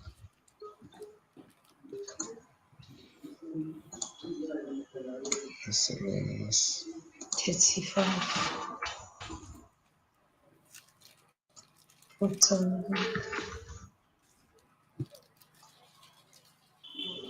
Okay, sir. I'm true. Okay. By saying it's on. Okay. Yeah. Thank you very much. Sorry for the breaking transmission for those who are seeing following us on YouTube. Daddy said it's coming. Okay, Vin, can you continue, please? Sir? Continue, please. Okay, sir. Okay, you talk good invoice in prospect. Please close that. I should do what? Go to the top. Okay. Click on that invoice type. Change it back to normal invoice. This one. Yes, please. Okay. Aha, perfect. Continue. Later on, I will explain what that does. Okay. Okay, so we filled the invoice. We can just quietly create this invoice right now. Yeah? Okay. But Okay. there is something I want us to note. There is a possibility that next term is most likely to be the same price as this particular term. Sure. So there's also a high possibility that JS3 might be the same thing as JS2, just basically, right? Yes, sir. Now, because of all that, that possibility that you might want to reuse this scheme. That's why we have save as favorite. Can you see save as favorite at the bottom? Yes, sir. So Yes. what it does is to keep this as a template so that any other time, instead of starting everything from beginning, You can just edit. so save as favorite. Just I keep should a save copy. I should save Keep it. a copy of this format. Yes, go on. Yes, please. Now save it as JS2 school fees pro forma. That's something like that. Okay.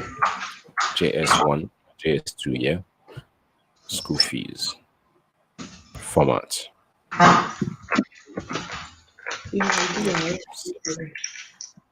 Should save.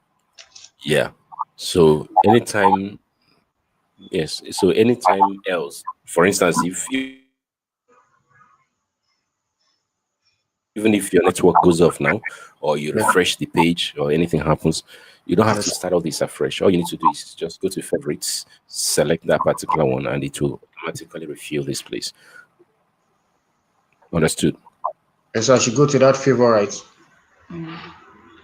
No. I just showed you where it is. So yes. Okay.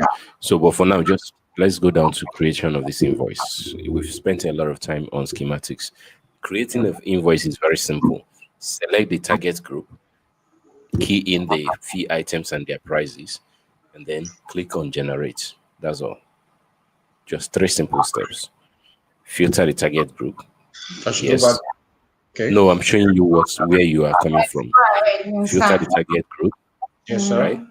Yes, sir. Then key in the fee items, and then you generate the invoice. That's very simple, straightforward process. Okay. Yes, sir. So let's go back to creating invoice.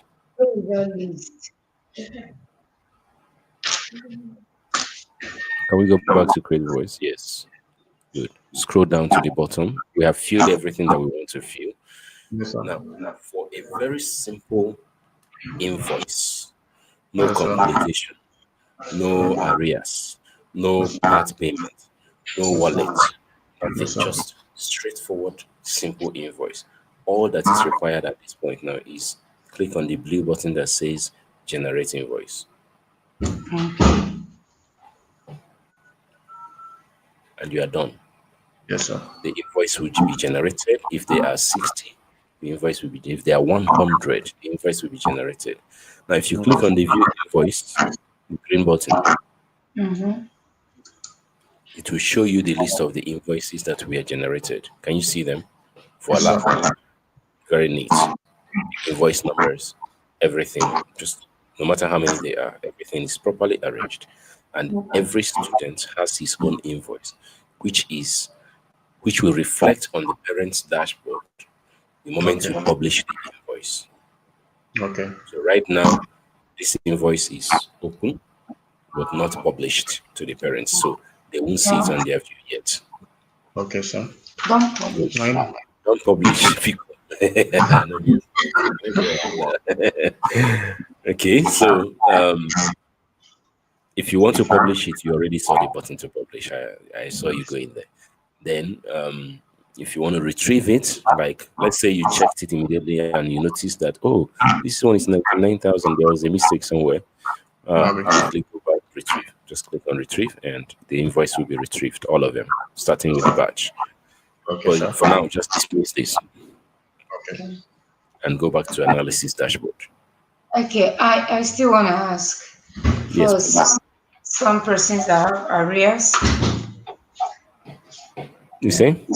for some persons that have arrears, Yes. um, we have to impute that individually. Okay, so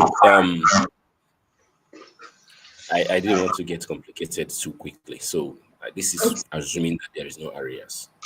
But Okay, eventually fine. we'll create So another invoice. are we Yes, getting we'll there? generate another. Yes, we are. We are Right. going to generate an invoice for JS2 still for Okay. third term. And Okay. then we are going to imply arrears and see what happens to students who in JS2 second term, we are owing some bills.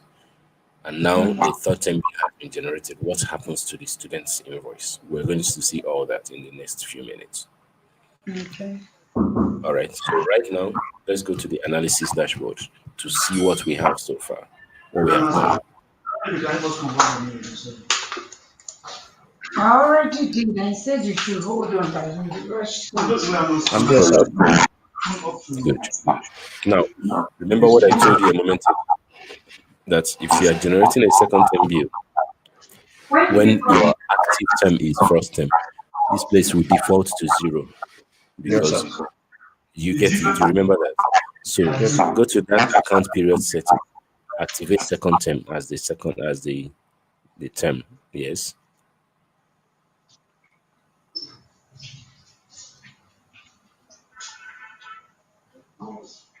The power button at the bottom. At the bottom, second term. Perfect. You can close this and go back to where you are. And just go back. Like click on back button. Yeah.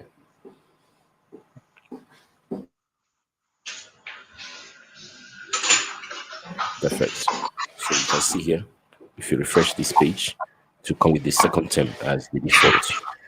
Can you refresh this? Yes, I'm doing that. Okay.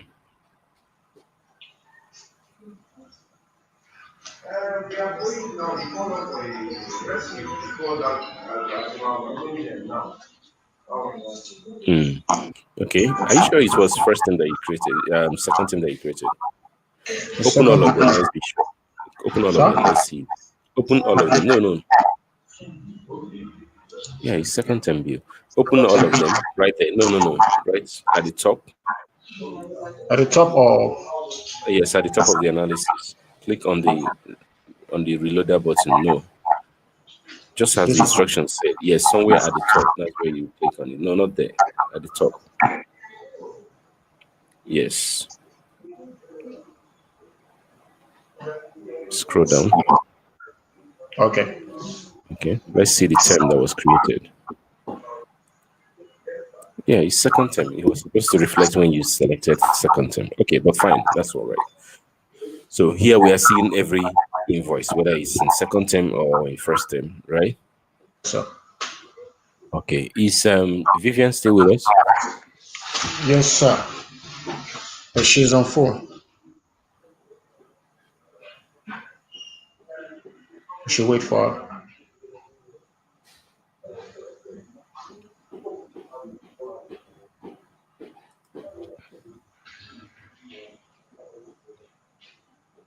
Okay. Let's give her a moment.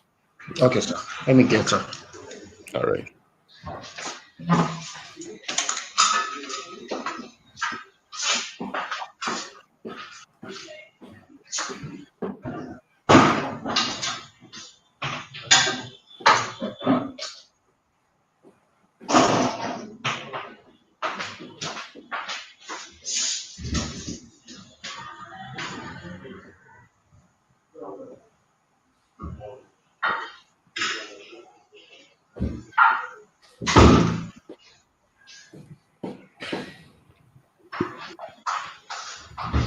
What's this menu phone?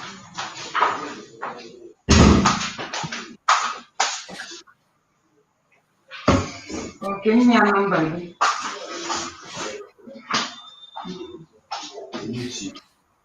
I'm coming, please. I'm coming.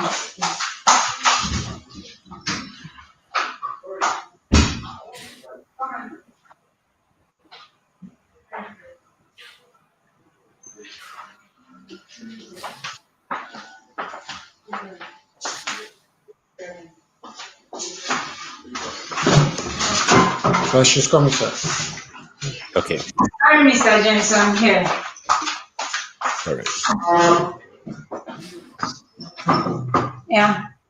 Sorry, Nola, you're thirsty. It is not that okay.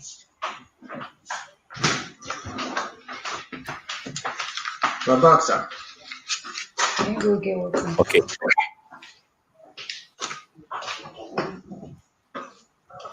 Or send any of those girls there. I'm here, sir. Oh, perfect. Okay. So we were reviewing what we have done so far. We have been able to generate about 13 invoices from Yeah. just a single view, a single batch that we created, Yeah. right? We were Yeah. able to do that for everyone. So here, it's assumed that everyone here has the same I'm sorry. amount to pay. I'm sorry to cut Yes, go you. on, please. See why this thing has been very, very important. You know, I unfortunately could not Yes. issue invoices to everybody as they were leaving because usually we give them hard copy. Come again. I said I unfortunately could not issue invoice to everybody as they were leaving on Okay. Friday. You see, On because Friday. Okay. yes, because of the rigor involved in writing the whole thing, computing the whole thing for each class. You know, only if I had had this training at least a little bit. Before now. Yeah, yes. Yes. I understand. I understand. I understand. We were deeply engaged across the whole nation. Apologies on behalf of the company for not getting to you this fast. All right, we are really sorry about that. However, we already have so many of these videos online on YouTube and everywhere else that this could have been you could have gotten to quickly, but that's fine. The main thing is that if you get it now, it wouldn't be a problem any other time. And the fact that you did not give it to them hard copy is even better because the moment you publish it, all of them receive mail containing the invoices and they can go ahead and make their payments. Okay. Yes, you don't need to struggle with the hard copies. It's not necessary. Okay, sir. All right. Thank you very much for understanding. Okay, so All right. So we have 13 invoices, and you can see that none of them has been paid for. And right now, how do you reconcile? How do you get your payments from parents? um it's bank transfers, teller from bank Teller. Okay. and all that. But the only thing we don't do is cash. Okay. Perfect. All right. So as it stands now, all that is still possible if your parents, especially if your parents are the types that don't like anything that has to do with their ATM card. There are parents like that, right? I mean, Mm, anytime you mention anything online transaction, they tell you no, we are not interested. mm, mm, There are people like that, but it is something that everybody should imbibe because it makes life easy, both for mm. parents, for school, for management and everything. It makes life very, very easy. And the security of the system ensures that no penny gets lost. Exactly. Educare is, you understand, Educare is, it has been in existence since 2015 and we have not recorded a single debt or loss of money using our accounting system. In as Okay. much as there are cases where the record may not be visible in a particular spot simply because the wrong account number may have been used in payment, The record is there in the server. So all that is required is a proof of payment. We verify that and we rectify it. Simple. Money is never lost on transit in a return. That being said, also we have not recorded money theft. The health schools don't steal money from educare. Educare don't steal money from schools. What I mean by that is, imagine you as a parent, you have an invoice to pay. If anybody collects your ATM card, used it on King Spring, um, that portal, person will simply help you to clear your child's school fees. So, for example, if they decide to use it and put money in your wallet, the money is still in your wallet and it Exactly. can Exactly. only be used to your child's. So at the end of the day, there is nothing that makes the system collect money out of the school transactions. So it's so secure and very simple to use. However, even to add to that, we have gone ahead include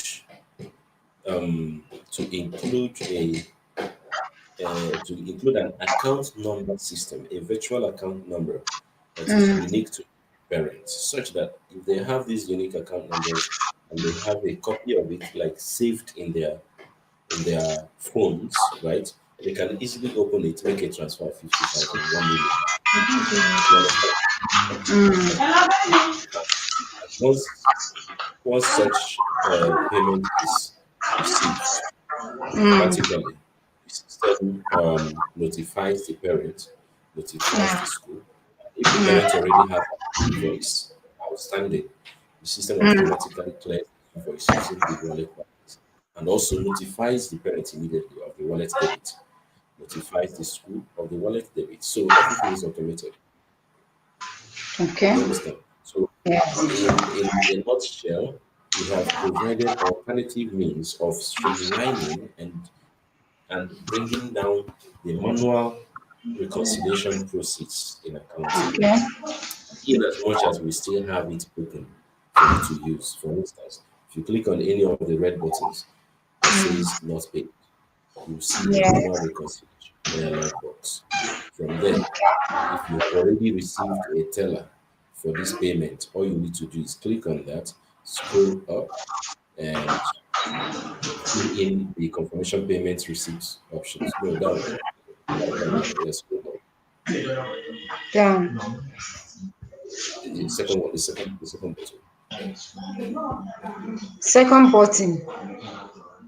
There are two. There are two knobs. There are two scrollers, vertical scrollers. That's the place you want to scroll a bit now.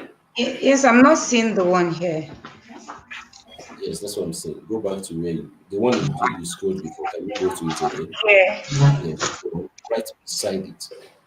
Right beside Okay. it, there is a Okay. yeah, All right. Same. perfect. Yeah. So you can see a confirmation form. That is when you collect teller or draft or yeah. Are you there? Yes, sir. Yes. So when you collect any of this, yes, and you want to reconcile it with the form, the invoice that has been hitherto generated, this is what you use. The payment, so you select the payment method, you key in the bank, you key in the unique payment reference, which is most likely Imagine. And they are back. They just came the back. teller number, right? Key in the exit amount that was collected. Just Sir? transfer. Yeah. Hello, sir.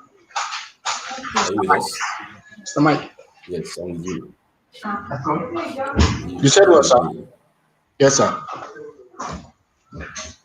you with me? Yes, sir. Yes, sir. Yes, sir. Okay. Is Vivian still with us? Yes, sir. She's Yes, sir. here. I'm here, sir.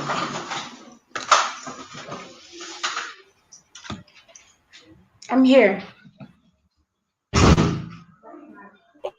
Okay. So reconciliation.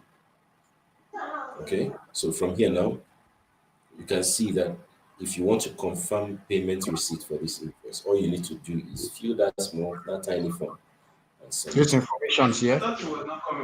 Just that. Which of the payment type should I use? Yes. So what's payment method? Was it a transfer? Was it a POS? Okay. Was it from the bank branch, that's bank transfer, or was it cash or check? Okay. And other things. So Okay. if the one that you used is not here, maybe a teller, for instance, is not on the list, the next box shows you a place where you can enter it yourself. Right there. This You one. can enter it there. Exactly. And Okay. if you enter it there, the system will automatically note it, save it for the next time. Okay. And now, here you select the bank. Because you said you're not dealing with cash, right? So most likely everything is going to a particular bank. Even when they use teller to pay, they paid into a particular bank. So you select the bank that they paid into and stuff like that. Okay, right? sir. Yes, Yes. sir. And then you have the unique payment reference, which is most likely the teller number. That's the next box. Okay. Yes. We enter the teller number and that is it. Now, the amount collected, you're Yes, supposed sir. to collect 99,000. What if the person paid 100,000? You quietly enter 100,000 in this place. Do you know why? There is need for you to calculate the excess, Okay. to not take care of the excess. And what the system does is the moment you enter 99, the moment you enter 100,000 on an invoice that is 99,000, the system Credit. takes the 99,000 and uses it to clear the invoice, then Okay. credits the wallet of the parent with 10,000 for Okay, sir. future use. Okay, sir. Okay. Of course, you have to post the transaction data, and that is it. You just click confirm payment. That's how simple this is. However, on the parent's view, Add the account now. every published invoice comes with a button that when you click it, it will give you to proceed to the invoice and have it. It give you an option of payment. I want us to illustrate that a bit. So I will share for a moment so that I can handle parents view. Okay. I want to publish this invoice without sending a message to parents. Do your parents already have access to logging in? Do your parents already have their login details? That's another thing I've been asking how we do it. Not all of them, several of them don't have. How will I be able to send it to them in bulk? In bulk. In bulk. Yes, just the way we group these classes now. How Yes. will we be able to do that? Okay. So there is a schema called Mailbox where that is already implemented. I'll check on that to know the exact format that you need to put it in order to send it out so that parents receive their own quietly. Okay. Okay. Yes, but there is a schema called Mailbox. There is a menu called Mailbox.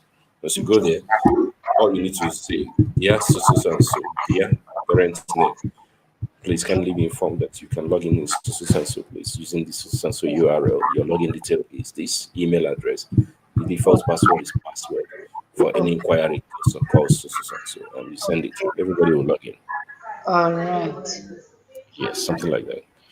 So right now, I'm going to. I will share my screen now. You can stop sharing for the moment. Okay.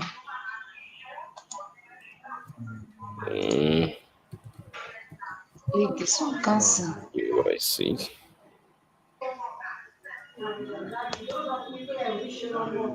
Go down.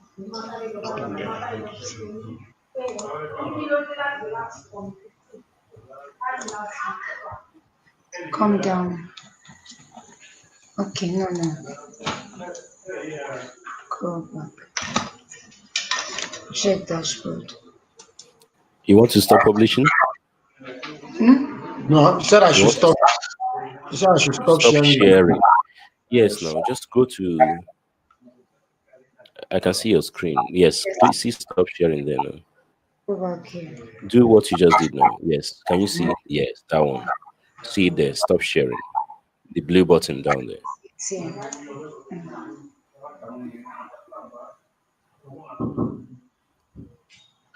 Perfect. Thank you very much. Welcome, sir. Now I see Vivian's face again.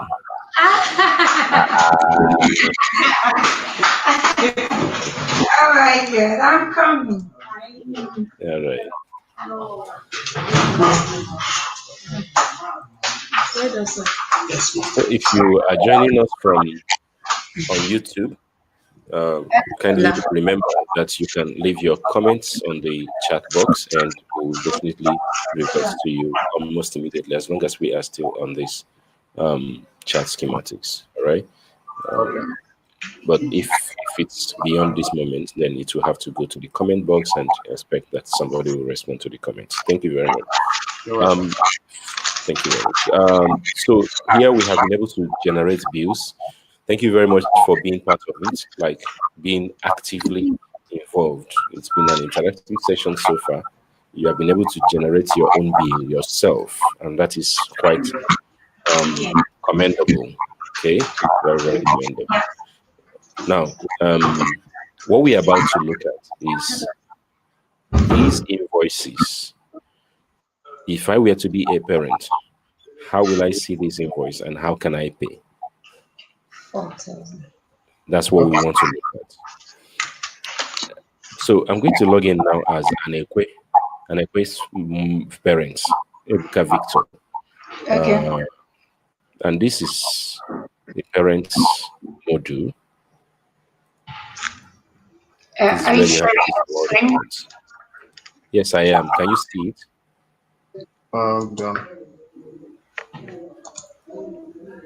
Okay. Can you see my screen? Yes, sir. Oh, perfect. Okay. So I want to look for the Anekwe family. That's Ebuka Chinedu comes here. These are the children of Anekwe Chinedu as a man or a woman. Yeah, the Mr. and Mrs. Anekwes. All right. So here, Chinedu's that dashboard is as simple as this. Can you see that? Yes, sir. Simple. Okay.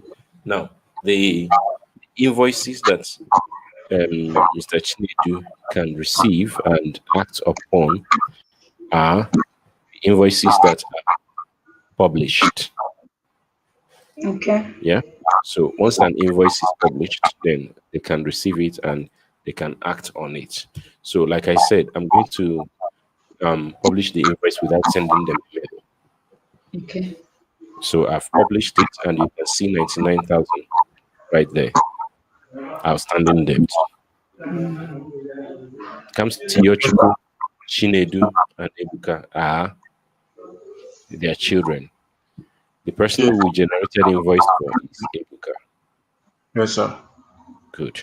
Now, if we go to finance and we click on bills and stores, that's as a parent, or simply click on outstanding debt, the system takes you to the list of your bills. And right here, under the list of the bills, you can see the exact bill that you are currently owing and which of your children it was generated for. And all you have to do as a parent is click on proceed to pay. Okay. You see the summary again. And if it's fine with you, definitely it will be fine with you, not be your child. So the next thing is just click on pay now. Confirm that this is the amount you want to pay. And then the system will show you the fluctuate. Exactly. So if you have money in your wallet enough to cover for this, wallet option will also show here. Okay, sir. So now you just click on the RAVE and online payment institutes. Okay, so You're the one that just took my number. So here on the online payment, you can pay with your card, you can pay with bank, you can pay with bank transfer and others, right? So right now, let's see how to pay with card. Normal ATM card, right? Yeah, so let's say I have this ATM card. This is the number. I just type the number here and then enter the validity period, 0932. That's September 30, 2032. That's when it's going to expire. And then the CVV, very simple. And then you click on pay. The moment you click on that, the system tries the payment, requires your PIN. Simply enter your Okay. PIN. And then it sends you an OTP as a parent. You receive it on your text message. So the system is so secure. You have to key in your one-time password before the system allows the payment to go through. And this is what happens. The moment you type in your one-time password and authorize the payment, this is what happens. 1, you receive a success message. Thanks for your payment. 2, the invoice is automatically marked as paid. 3, a mail is sent to the admin. If you check that mail that we entered in that inbox, in that correspondence, you will see a mail telling you that a parent has made a payment Okay. automatically. And if you check the invoice in question, you will see that it has been automatically marked as paid, both from the admin view and the parent's view. Quietly, no too much stuff. Okay. And this is how simple it is to collect your money from parents nowadays. Okay. Any question on this process? Not for now. That's Anyways, for now. yes, the one I asked before, you said we'll get there, so I'm waiting. Yes. Nice. So, sir, this parent login that you just Yes. analyzed to us now Yes. is only meant for parents, and these guides we just need to just guide them how to go about this. How to log in. That's all. Okay, sir. How to log in and how to see their bills so that they can make payments. Okay, sir. That's all. Okay, sir. All right. So on the part of arrears. Okay. So let's see. The one we just illustrated now is payments by the parents direct, online payments. Let's also illustrate a situation where a parent comes to you and says, or goes straight to the bank, instead of 99,000, the person pays 70,000. How do you take care of that? Do they do that? No, if I Sorry? pay, you won't come. The Do they check do is that? getting your name. I didn't get that, sir. Cases where parents send invoices or send tellers less than the amount that they should pay. Okay. Do they do that? Yes. Good. Yes, So how do you handle that? we calculate their bills. We calculate their bills and send them the outstanding back. And we raise receipt for what they paid, stating the balance on the receipt. Stating the balance. Thank you very much. So that's what we call part payment or installmental payment. Yes. Now, on a normal day, we do not advise that you activate installmental payments by default when you're generating an invoice. It's Okay. always better demand a request or by event. Okay. Okay. So- Okay. It shouldn't be activated by default, but it can come up on request. On request or by event. Okay. I will explain the two of them. On request, where a parent sends you a message, an email, right? Please, I know that the policy of the school has changed. But to get us, you look at 2020 now. I beg, make I pay half later. You know my man now, 3 children, no be 3, no be this. Understand? Tell you this kind of thing, and then the next thing you will see yourself saying, okay, so when will you pay the other one? I will have now paid the other one before the end of the term. Deal?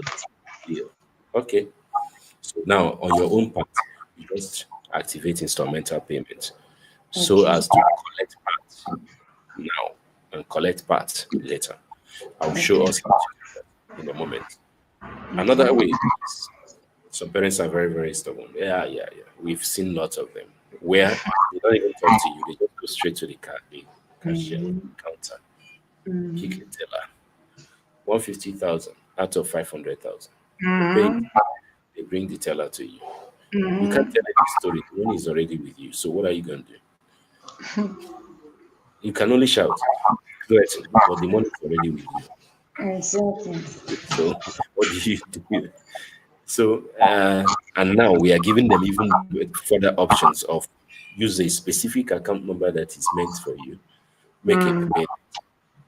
So you will see people making the payments at intervals of 5, 10, just keeping it there. The moment you give them an invoice, the invoice will clear from the wallet. Or a case where the person already has an invoice of 150,000, but because he has an account number, he just pays into the account number 100,000. So now the system will automatically look at the invoice that is pending for the parent, compare it with the amount that just came in on the wallet. If it is less, if the amount is less than the invoice bill, the system will automatically convert the bill to a part payment bill, that's instrumental payment. So that's why I said by request or by event. Okay. All right. So on that note, let's look at let's have a quick view of instrumental payment first. The one that let's assume that AK Idara paid 50,000. Okay. I tell her. Okay. So remember what I showed you a moment ago, that to do manual reconciliation, all you need to do is click on the status, which will show you this list. I mean, this dialog box. And from dialog box, payment method, the bank, the teller number, and the confirmed collection, and you go. However, what if the person is paying 50,000? There are two processes that are required. The first one is to convert it back to instrumental payment. How do you do that? You can see the button here that says Change change payment. instrumental payment slot on this bill. Yes, just click on it. It opens a small box, a text box, where you enter the maximum installments. Okay. Maximum installments, that is, in how many installments must this invoice be cleared? 3. Sorry. Sir. In how many installments will this invoice be cleared? Yes, sir, I got it, sir. But sir, sorry. On this page that we have now, still under the finance management account, but you are on the analysis, right? Yes. On the analysis. Okay, that is what I On want to the get. analysis. Yes, on the analysis. Right All here, right. the very first board. Yes. Okay, Okay. sir. All right. So now, when you click on that and you key in the amount every time, right? Installments. And you click on save, system, yes. So the system automatically converts that invoice from an ordinary invoice, that's a full paid invoice, to a part payable invoice. And at that instance, you can see that the status will no longer be not paid, but what? Not cleared. Beautiful. So whenever you see not cleared, it's an indication that that invoice is a part payment Okay. enabled invoice. Okay. And when you click on it this time around, you will see that the installment payment status has been changed to what? 2. Okay, we have. Limited. Okay. So which means instrumental payment is now allowed. If you go to others, you will see it is written not permitted. Okay. But Sorry, if you Miss. go to that particular one, Just a moment. Let me ease myself. I'll be back. all right, let's all take 5 minutes on that note. Thank you, sir.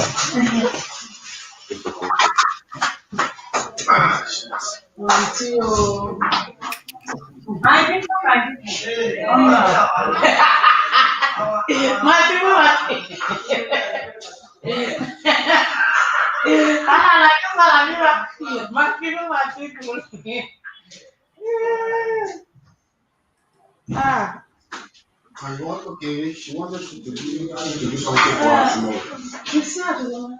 She wanted me to come back tomorrow, go to the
Yes, I'm back. See my pretty face. Don't worry, I muted you. I've not started hearing you. Don't worry, I did not hear your gossip. Unmute yourself, then we can talk.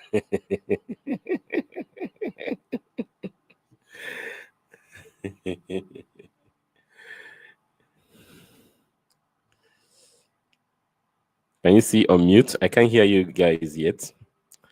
Can you unmute yourself right there? At the center button, the central, somewhere down there, yeah.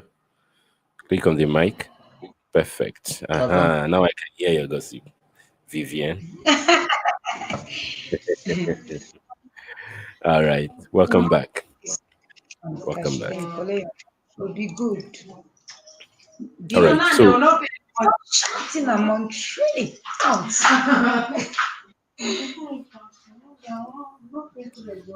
okay, can you all see my screen still? Sir? Yes, all we're see seeing it. Perfect. All right. So we have the two different invoices. One, not the instrumental payment is not activated, and the other one has instrumental payment activated. So you can see the difference between the two of them. Permission is granted here, but permission is not granted on this one. That's one. Secondly, the one that does not have permission does not have any instrumental detail listed. But if you look at the one that has permission, you see the maximum installments allowed, total out of the maximum that has been used, 0. Total amount that has been paid, 0. So the balance on invoice is still what? 99,000. There is no instrumental details, so nothing has been collected. Now, we are saying that when a parent gives you 50,000 for an invoice of 99,000, that means you want to collect part payment. So all you need to do is click on collect part payment, which enables the button where you can quietly enter the exact amount, 50,000, right? Or You have to activate the for instrumental payment first. yes, of course. It can only be on instrumental, so you must have changed the instrumental payment slot First before you collect. before you can collect. Okay, Now, sir. during the collection, you can Yes, sir. collect all the instrumental amount directly, or Okay. you can pay for specific items by clicking on this button. Okay. So when you click on that button, you notice the first thing that it does.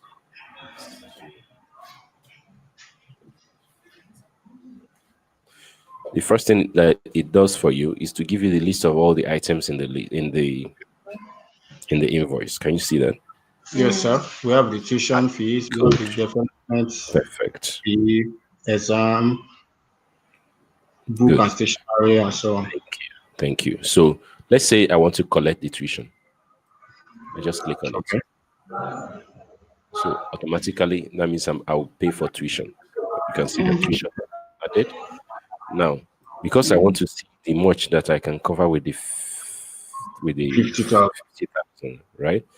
I look Yes, around sir. here. I know I can cover school management solutions, so I click on that. Yes, sir. That's 44. I Yes, know I sir. can cover sportswear. Yes, So I sir. click on that. 47. I know I can cover exam fees. Exam. So I click on that. I'm left with 1,000, but there is no Okay. item here that 1,000 can go for. So what can I do? Yes, sir. Development fee. Let me collect it on the development fee. So I just click here. Sorry? I have 49,000. Yes, sir. The remaining 1,000 from the bill, from Yes, the payments that I have received from the parent. Yes, sir. Where can I collect 1,000 from now? There is no exact 1,000 on the list. Yes, So sir. let me collect it from the development Development. levy. Okay. So instead of clicking here, I'll click here and I'll enter 1,000. Okay. So what it means is that on development levy, if I It collect will change. 1,000, I will have a balance of 14,000 Yes, sir. to be paid on that particular item. Okay. Good. Interesting as that is, the rest is the same thing. Select the payment method. If you received a bank transfer, select internal transfer.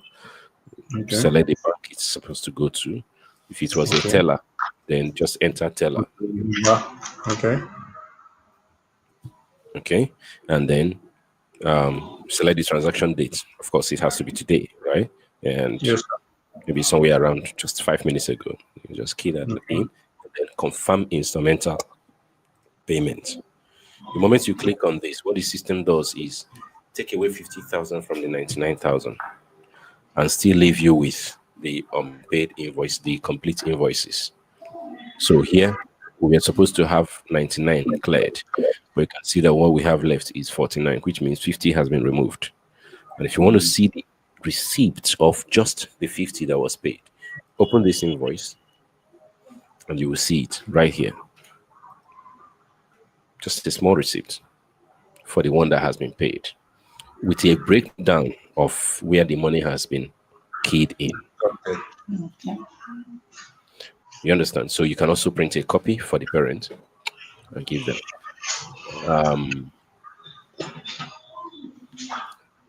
If you want to see the invoice complete as it is, the standing of the invoice, click on the status at the top right of the dialog box and it will show you the standing. So you can see now that tuition has been paid fully, exams fully, but development fee was partly paid 1,000. Book and stationaries. Do you understand? Meanwhile, book and stationaries has not been touched. So total paid 50,000, total balance 49,000. So Yes. we're looking at in the area if we have multiple scholars, are we going to be inputting it one after the other like this? Come again. If we have multiple entries for different students. Oh yes. If the payments were made manually and the items were brought for you for reconciliation, this is the proceed. Okay. This is the proceed. You just key in their entry. Just all you need to do is enter the amount that you collected, and that's after you must have converted the invoice to part payment invoice. That's instrumental payment, right? And then the rest is method of management. But Okay, this is the situation where they yes, do the payment in bank and they brought yes, in the teller. Yes, sir. exactly. Instrument. Yeah. But if a parent who has, let's say, 3 kids, and an invoice of 5 million has been generated across the 3 kids, and the parent wants to clear all of them once, the parents can just make a transfer to his wallet. Okay. And a parent who has 200,000 invoice Sorry, sir. decides The to line pay. is breaking. If you encourage your parents to pay online and also give them the account number option and they decide to use it, reconciliation will be easier for you on your own end because you will do little or nothing. Because when they want to make payment, whether full or part payment, they can do it direct to their wallet using the account number. And the system will automatically check for it and clear the invoice. Do you get it? Okay. But if you want to do it Yeah, I yourself get it. manually, But sir, if you are looking at this instrumental payments, yes.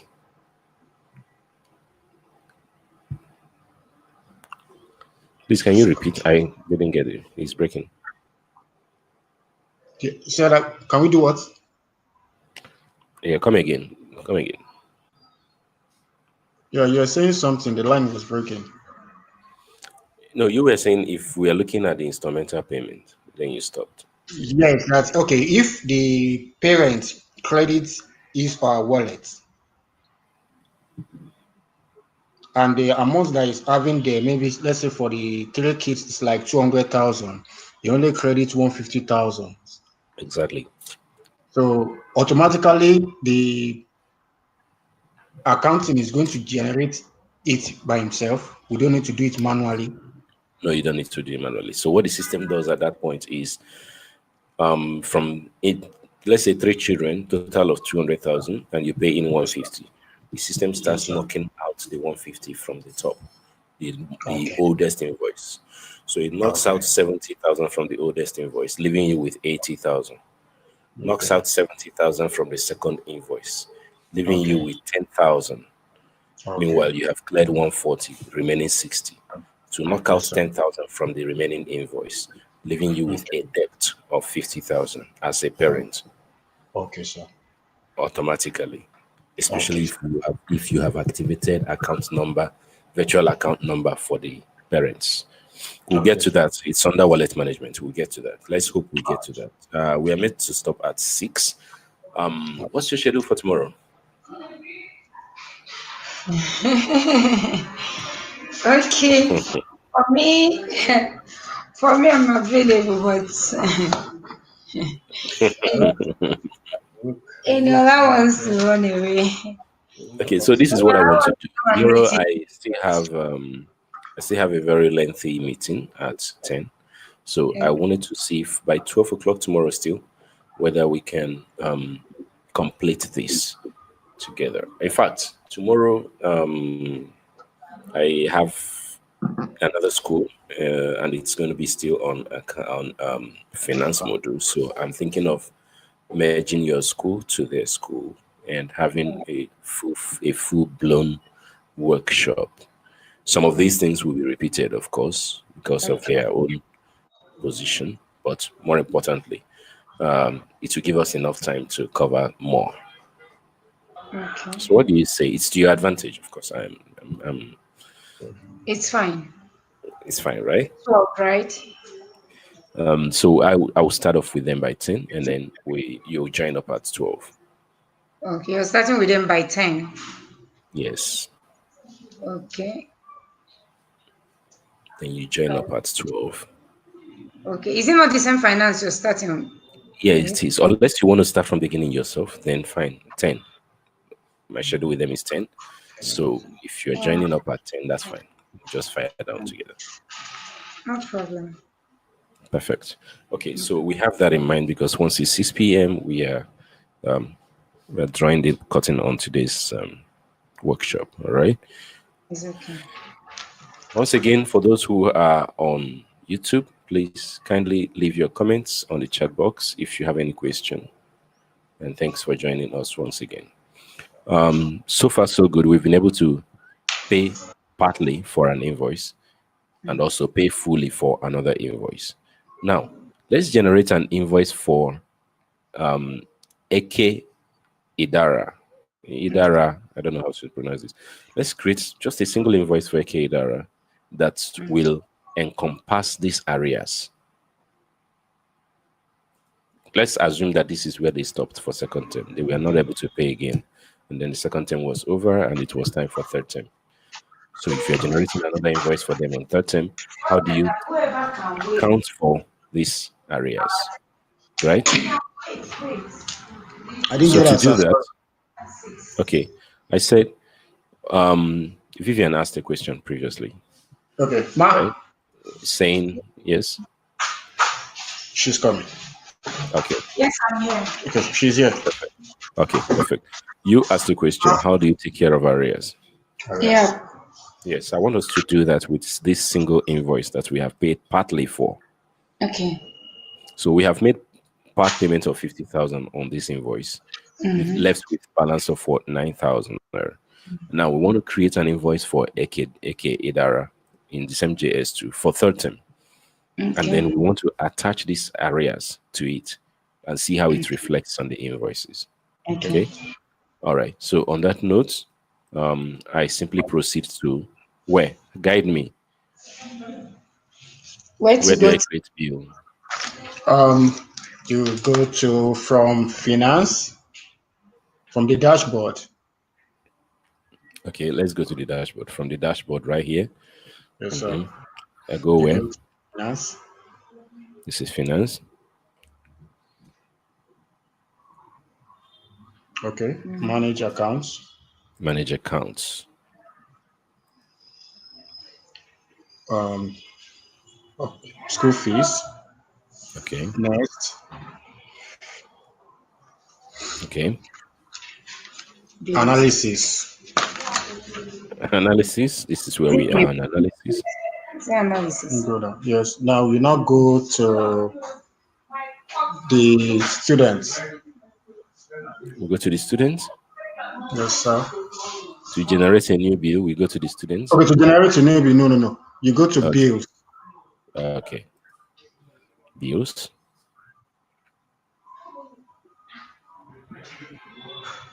Next. So we scroll down.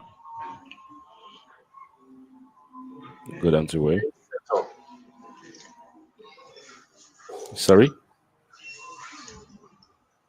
Create bills. Create bill. Thank you very much. So once we are on create bill, we filter the students. So right now we're interested in junior school and we're interested in, high school. I think AK. Live streaming is on. Okay. All right. You said something, Vivian? I said an extent the system is self-explanatory. Thank you very much for that. I appreciate that. It's a show of understanding so far. So now, we can either go to JS2 and generate for everyone once again, or we can forget about that. Simply go to the list of students right here and search for AK. Idara. Just check his name and add to group. So I'm only interested in this batch. I'm only interested in one student. Okay. But sorry. Yes. Since we're actually generating for the third time, is it not Yes. advisable we generate for everybody? Then we now work on our own. Okay, so we can do that. I'm just Yes, it's supposed. Yes, that's what it should be. But we are currently interested in using one person's case to see how areas reflects. Okay. Yes, Because that's what why I ask is, if you generate for her now, and if you want to generate the other ones, is it not going to have her name will still be there. Exactly. Exactly. Her name will still be there. I get you properly. I got you. So that's why we also have the revert button. We can always revert what we created and fire down again. All right. So here we have King Spring High School, right? King Spring International High School. And we can either continue filtering down or, like I said initially, go straight, look for the child of interest. Okay. Select her, and that is it. Let's also select the other student that we have paid for. What was her name again? Or his name? Anekwe. Anekwe. Chinedu. Is it Chinedu Victor? Anekwe Chinedu. I think. Abi is Ebuka. Ebuka. It's Ebuka. All right. So so I add two students to the list. Idara and Ebuka. And for these two, okay, let's be sure. Yes, it's Ebuka. Yeah, it's Ebuka. All right. Yeah, so it's the one. now proceed to invoice. The reason I selected these two is because I know that one has a completely cleared invoice, while the other one has a partially cleared invoice. So if I want to use the same 99,000, you say? I said in real terms, that's the way it is. Exactly. So this guy has not finished his payment, and Idara has finished hers. Yeah. So here we have school fees format, the one that we entered previously. Can you see? I didn't have to start afresh. I just selected what you have keyed in previously. So let's assume that this third term, that it is going to be the same bill. Okay. So third term bill, right? And now, if you look at this place, You see that there are a few more buttons here. First, allow instrumental payment on the bill. If I select this, that means that if there are 50 invoices here, all of them will automatically be allowed to make part payment. Okay. So that's the one I told you that we usually advise not to. Not to activate. Good. But this is the one we are interested in right now. Do you want to append previous bill arrears to this bill? If the answer is yes, just click here to toggle it to yes. What that would do is anybody who has previous invoice, the system will go to that previous invoice, bring it forward to this one, and then close that invoice. So you cannot make payment to that invoice again. So let's see how that works. Generate invoice.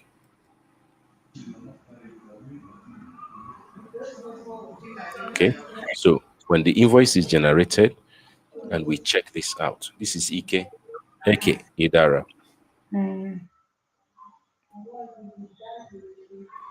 What do you see here? Area. Arrears.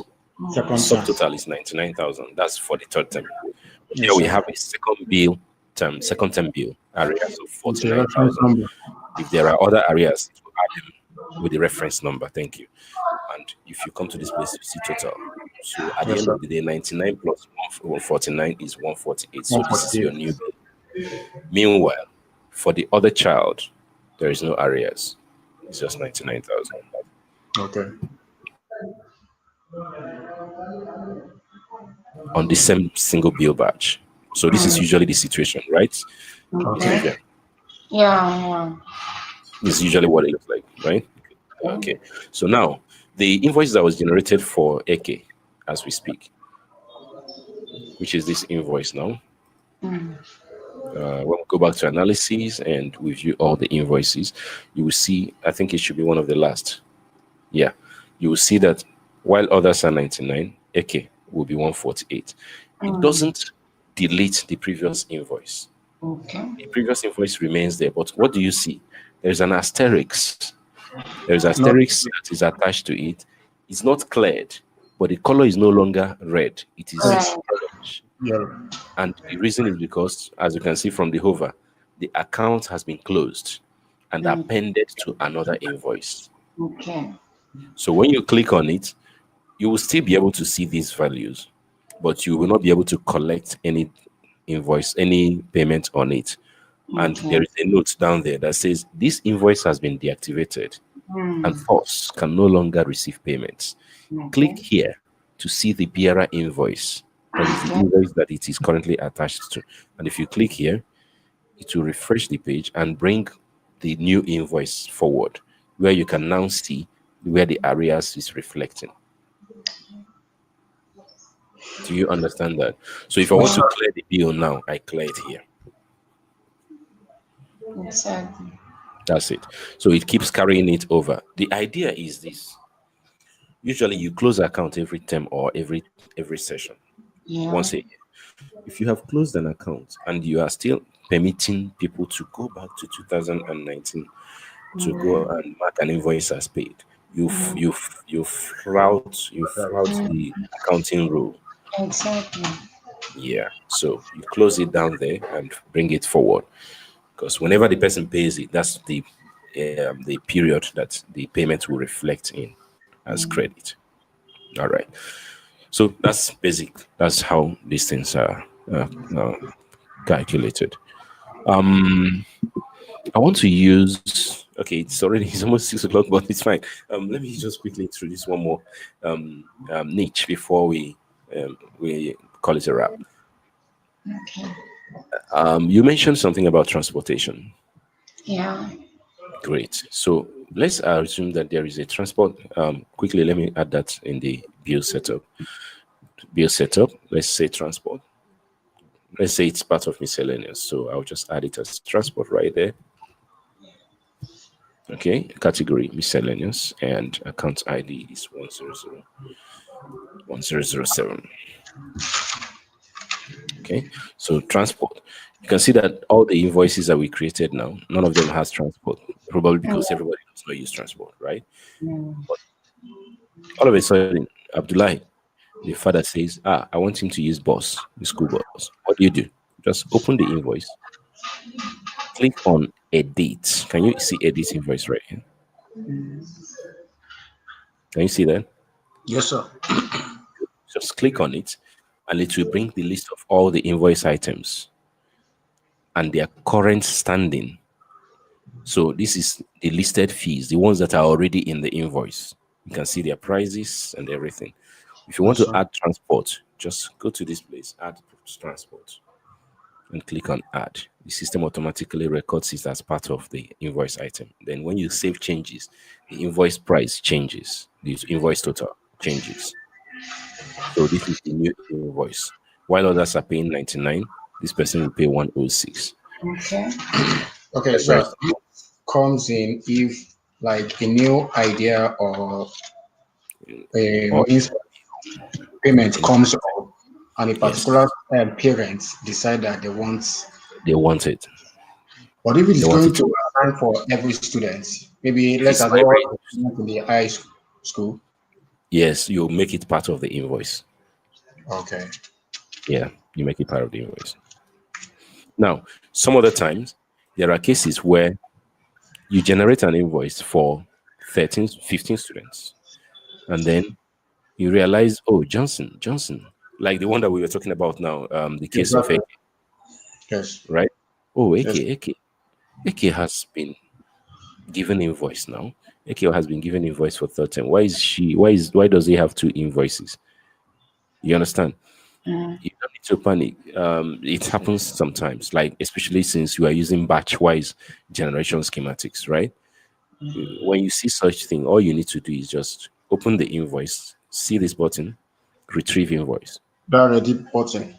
the red one. So Yes, sir. what it does is it does not retrieve the batch, so other people will still have their invoices, but Okay. this Only person, that particular person. just that particular person, you withdraw the invoice. Simple, very quiet. So just have to go to his name, click on it, then retrieve. Click on it, then retrieve. Retrieve it. Okay. Very yeah. Okay, so there are other schematics here, like So using sir, wave. sorry, after the invoice is being retrieved, how Yes. I have to go and regenerate it back. No. Unless there is need for that. But what I'm saying, you remember what the concept I gave you? What if you shot an invoice out for someone who was not supposed to have invoice in the first place? Okay. Yeah. So if you retrieve it, there's no need of creating it again. Okay. Okay. Yeah. A case where it is just a matter of pricing, right? You Okay. can Yes, sir. always open it and edit. Yes, sir. Yeah. A case where it is a matter of discount. Do you give discounts? Yeah, we do. Okay, so there are people who are already on scholarship. Tomorrow will take care of discount. It's right here. But there are some people that are not on scholarship, but they don't beg. See, madam, now this money where I don't give you now, waiting I get. My up and they are not on discount. And you don't want to create discount for them. The reason is because when you create a discount, it will run as long as the person is in school or for the number of times that you set it. Sometimes it's a long protocol. Sometimes you just prefer a waiver. Just waive out the 10,000 and continue your life, right? So to do that for a collier, for instance, all you need to do is same way, open the invoice, click on use waiver. When you click on use waiver, add the exact amount you want to waive off, Okay. and then give your administrative pardon. Something like that. And then you must enter your password. Password. Yes, you must enter your password as the accountant or the person who is logged in. Then apply waiver.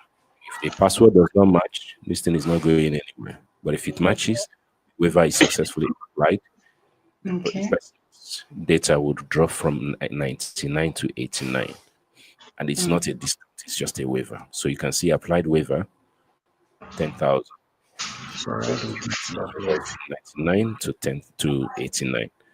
So even when you open the invoice for full listing, you will still see it. Applied waiver minus 10,000, which means 99 minus 10,000, 89,000. So this is what you should be expecting from the person from now on. Okay, so I'll consider it that I've actually introduced a lot of concepts that will that will be dependent on your usage of the system to get accustomed to, right? Click on the child, Yes, Yeah. right. click So on the child, Sir, click. yes, sorry, please, can you kindly repeat that waiver? okay. So let me do the waiver on Celestine now. This is Celestine. Celestine, Yes. great. Okay. The papa say, see that 9,000 we will not put on top. I know they pay. I know get them. And you don't Okay. want to generate a discount for that purpose. So what Okay. do? You use waiver. Where is waiver? Click on the status as if you are about to do normal, all the operations. Yes, Yeah. yes. Here. So Okay, waiver is right here. Okay. okay, that's The first one. the So first if you one. Okay, okay. click on it, then you enter the Use. amount right there, 9,000. Presidential pardon. Okay. And then enter your password and apply. So as long as your password is correct, the system will honor it. But if your password is not correct, just like my own now, the system will not honor it. So this is only done by the admin By the and the account. admin, the accountant. Exactly. Okay. So once you do that, of course, anything that you do here, as long as it's successful, just like the one we have right now, there is an audit trail. So you know, feeding. Sorry, it's looking like Because I if wanted you go to to ask now, I know, I but wanted how would you handle it? If you go in to a audit situation where an accountant management, has an agreement with a family and they yes, decide to do a waiver I didn't tell you. and the school is now aware, as then how do we track that? The person yeah. who did So it. we have audit trail. If you go to audit trail, that's why it is important for every accountant to have their own login detail. Don't use another Awesome. person's login detail. So if you go to account related activities, you see school admin applied 9,000 to an invoice with reference.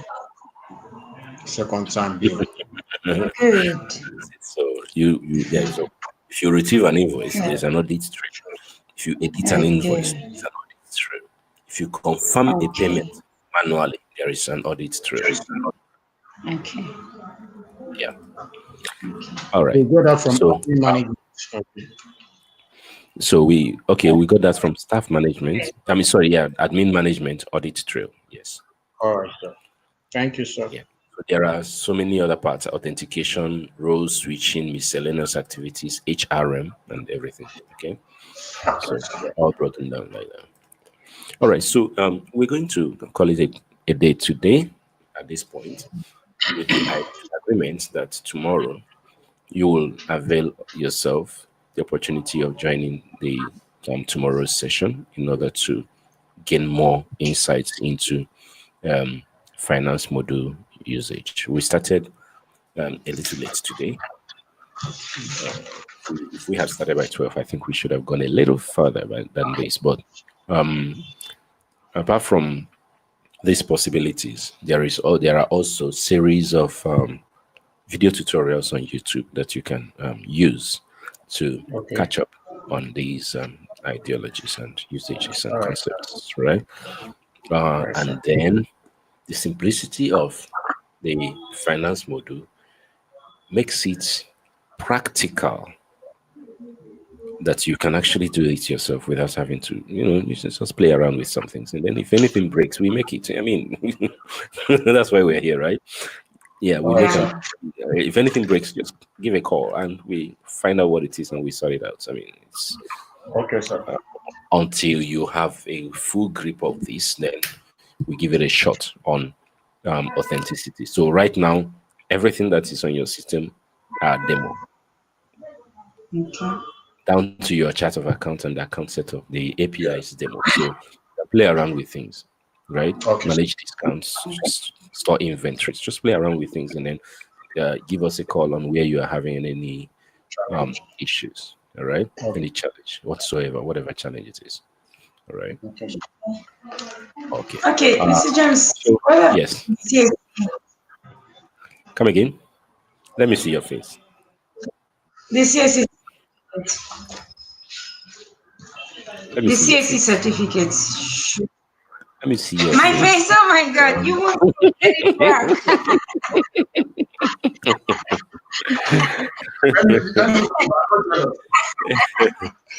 All right. Thank you, Ken. Yeah, that one. All right. So you were saying All right. something? What are the CAC certificates? Yes. So can you quickly forward it to Mr. Alex or Botex? Okay. Okay. Yes. I'll So do that first now. forward it to Mr. Alex so that it will be created immediately and followed up. Usually on a normal day, verification takes about 72 hours, but we already have a direct link, so we can get that verified within the hour. So just forward it straight to Mr. Alex, and that will be done. Okay, sir. James, I'm very grateful. Thank you so much. Thank You're you so, welcome. so much. You're welcome. Have a So we great continue tomorrow. Do enjoy the rest day. of your day, okay? All right. Yes. All Bye. right. Bye for now. Bye. Yeah. Thank God the battery is down.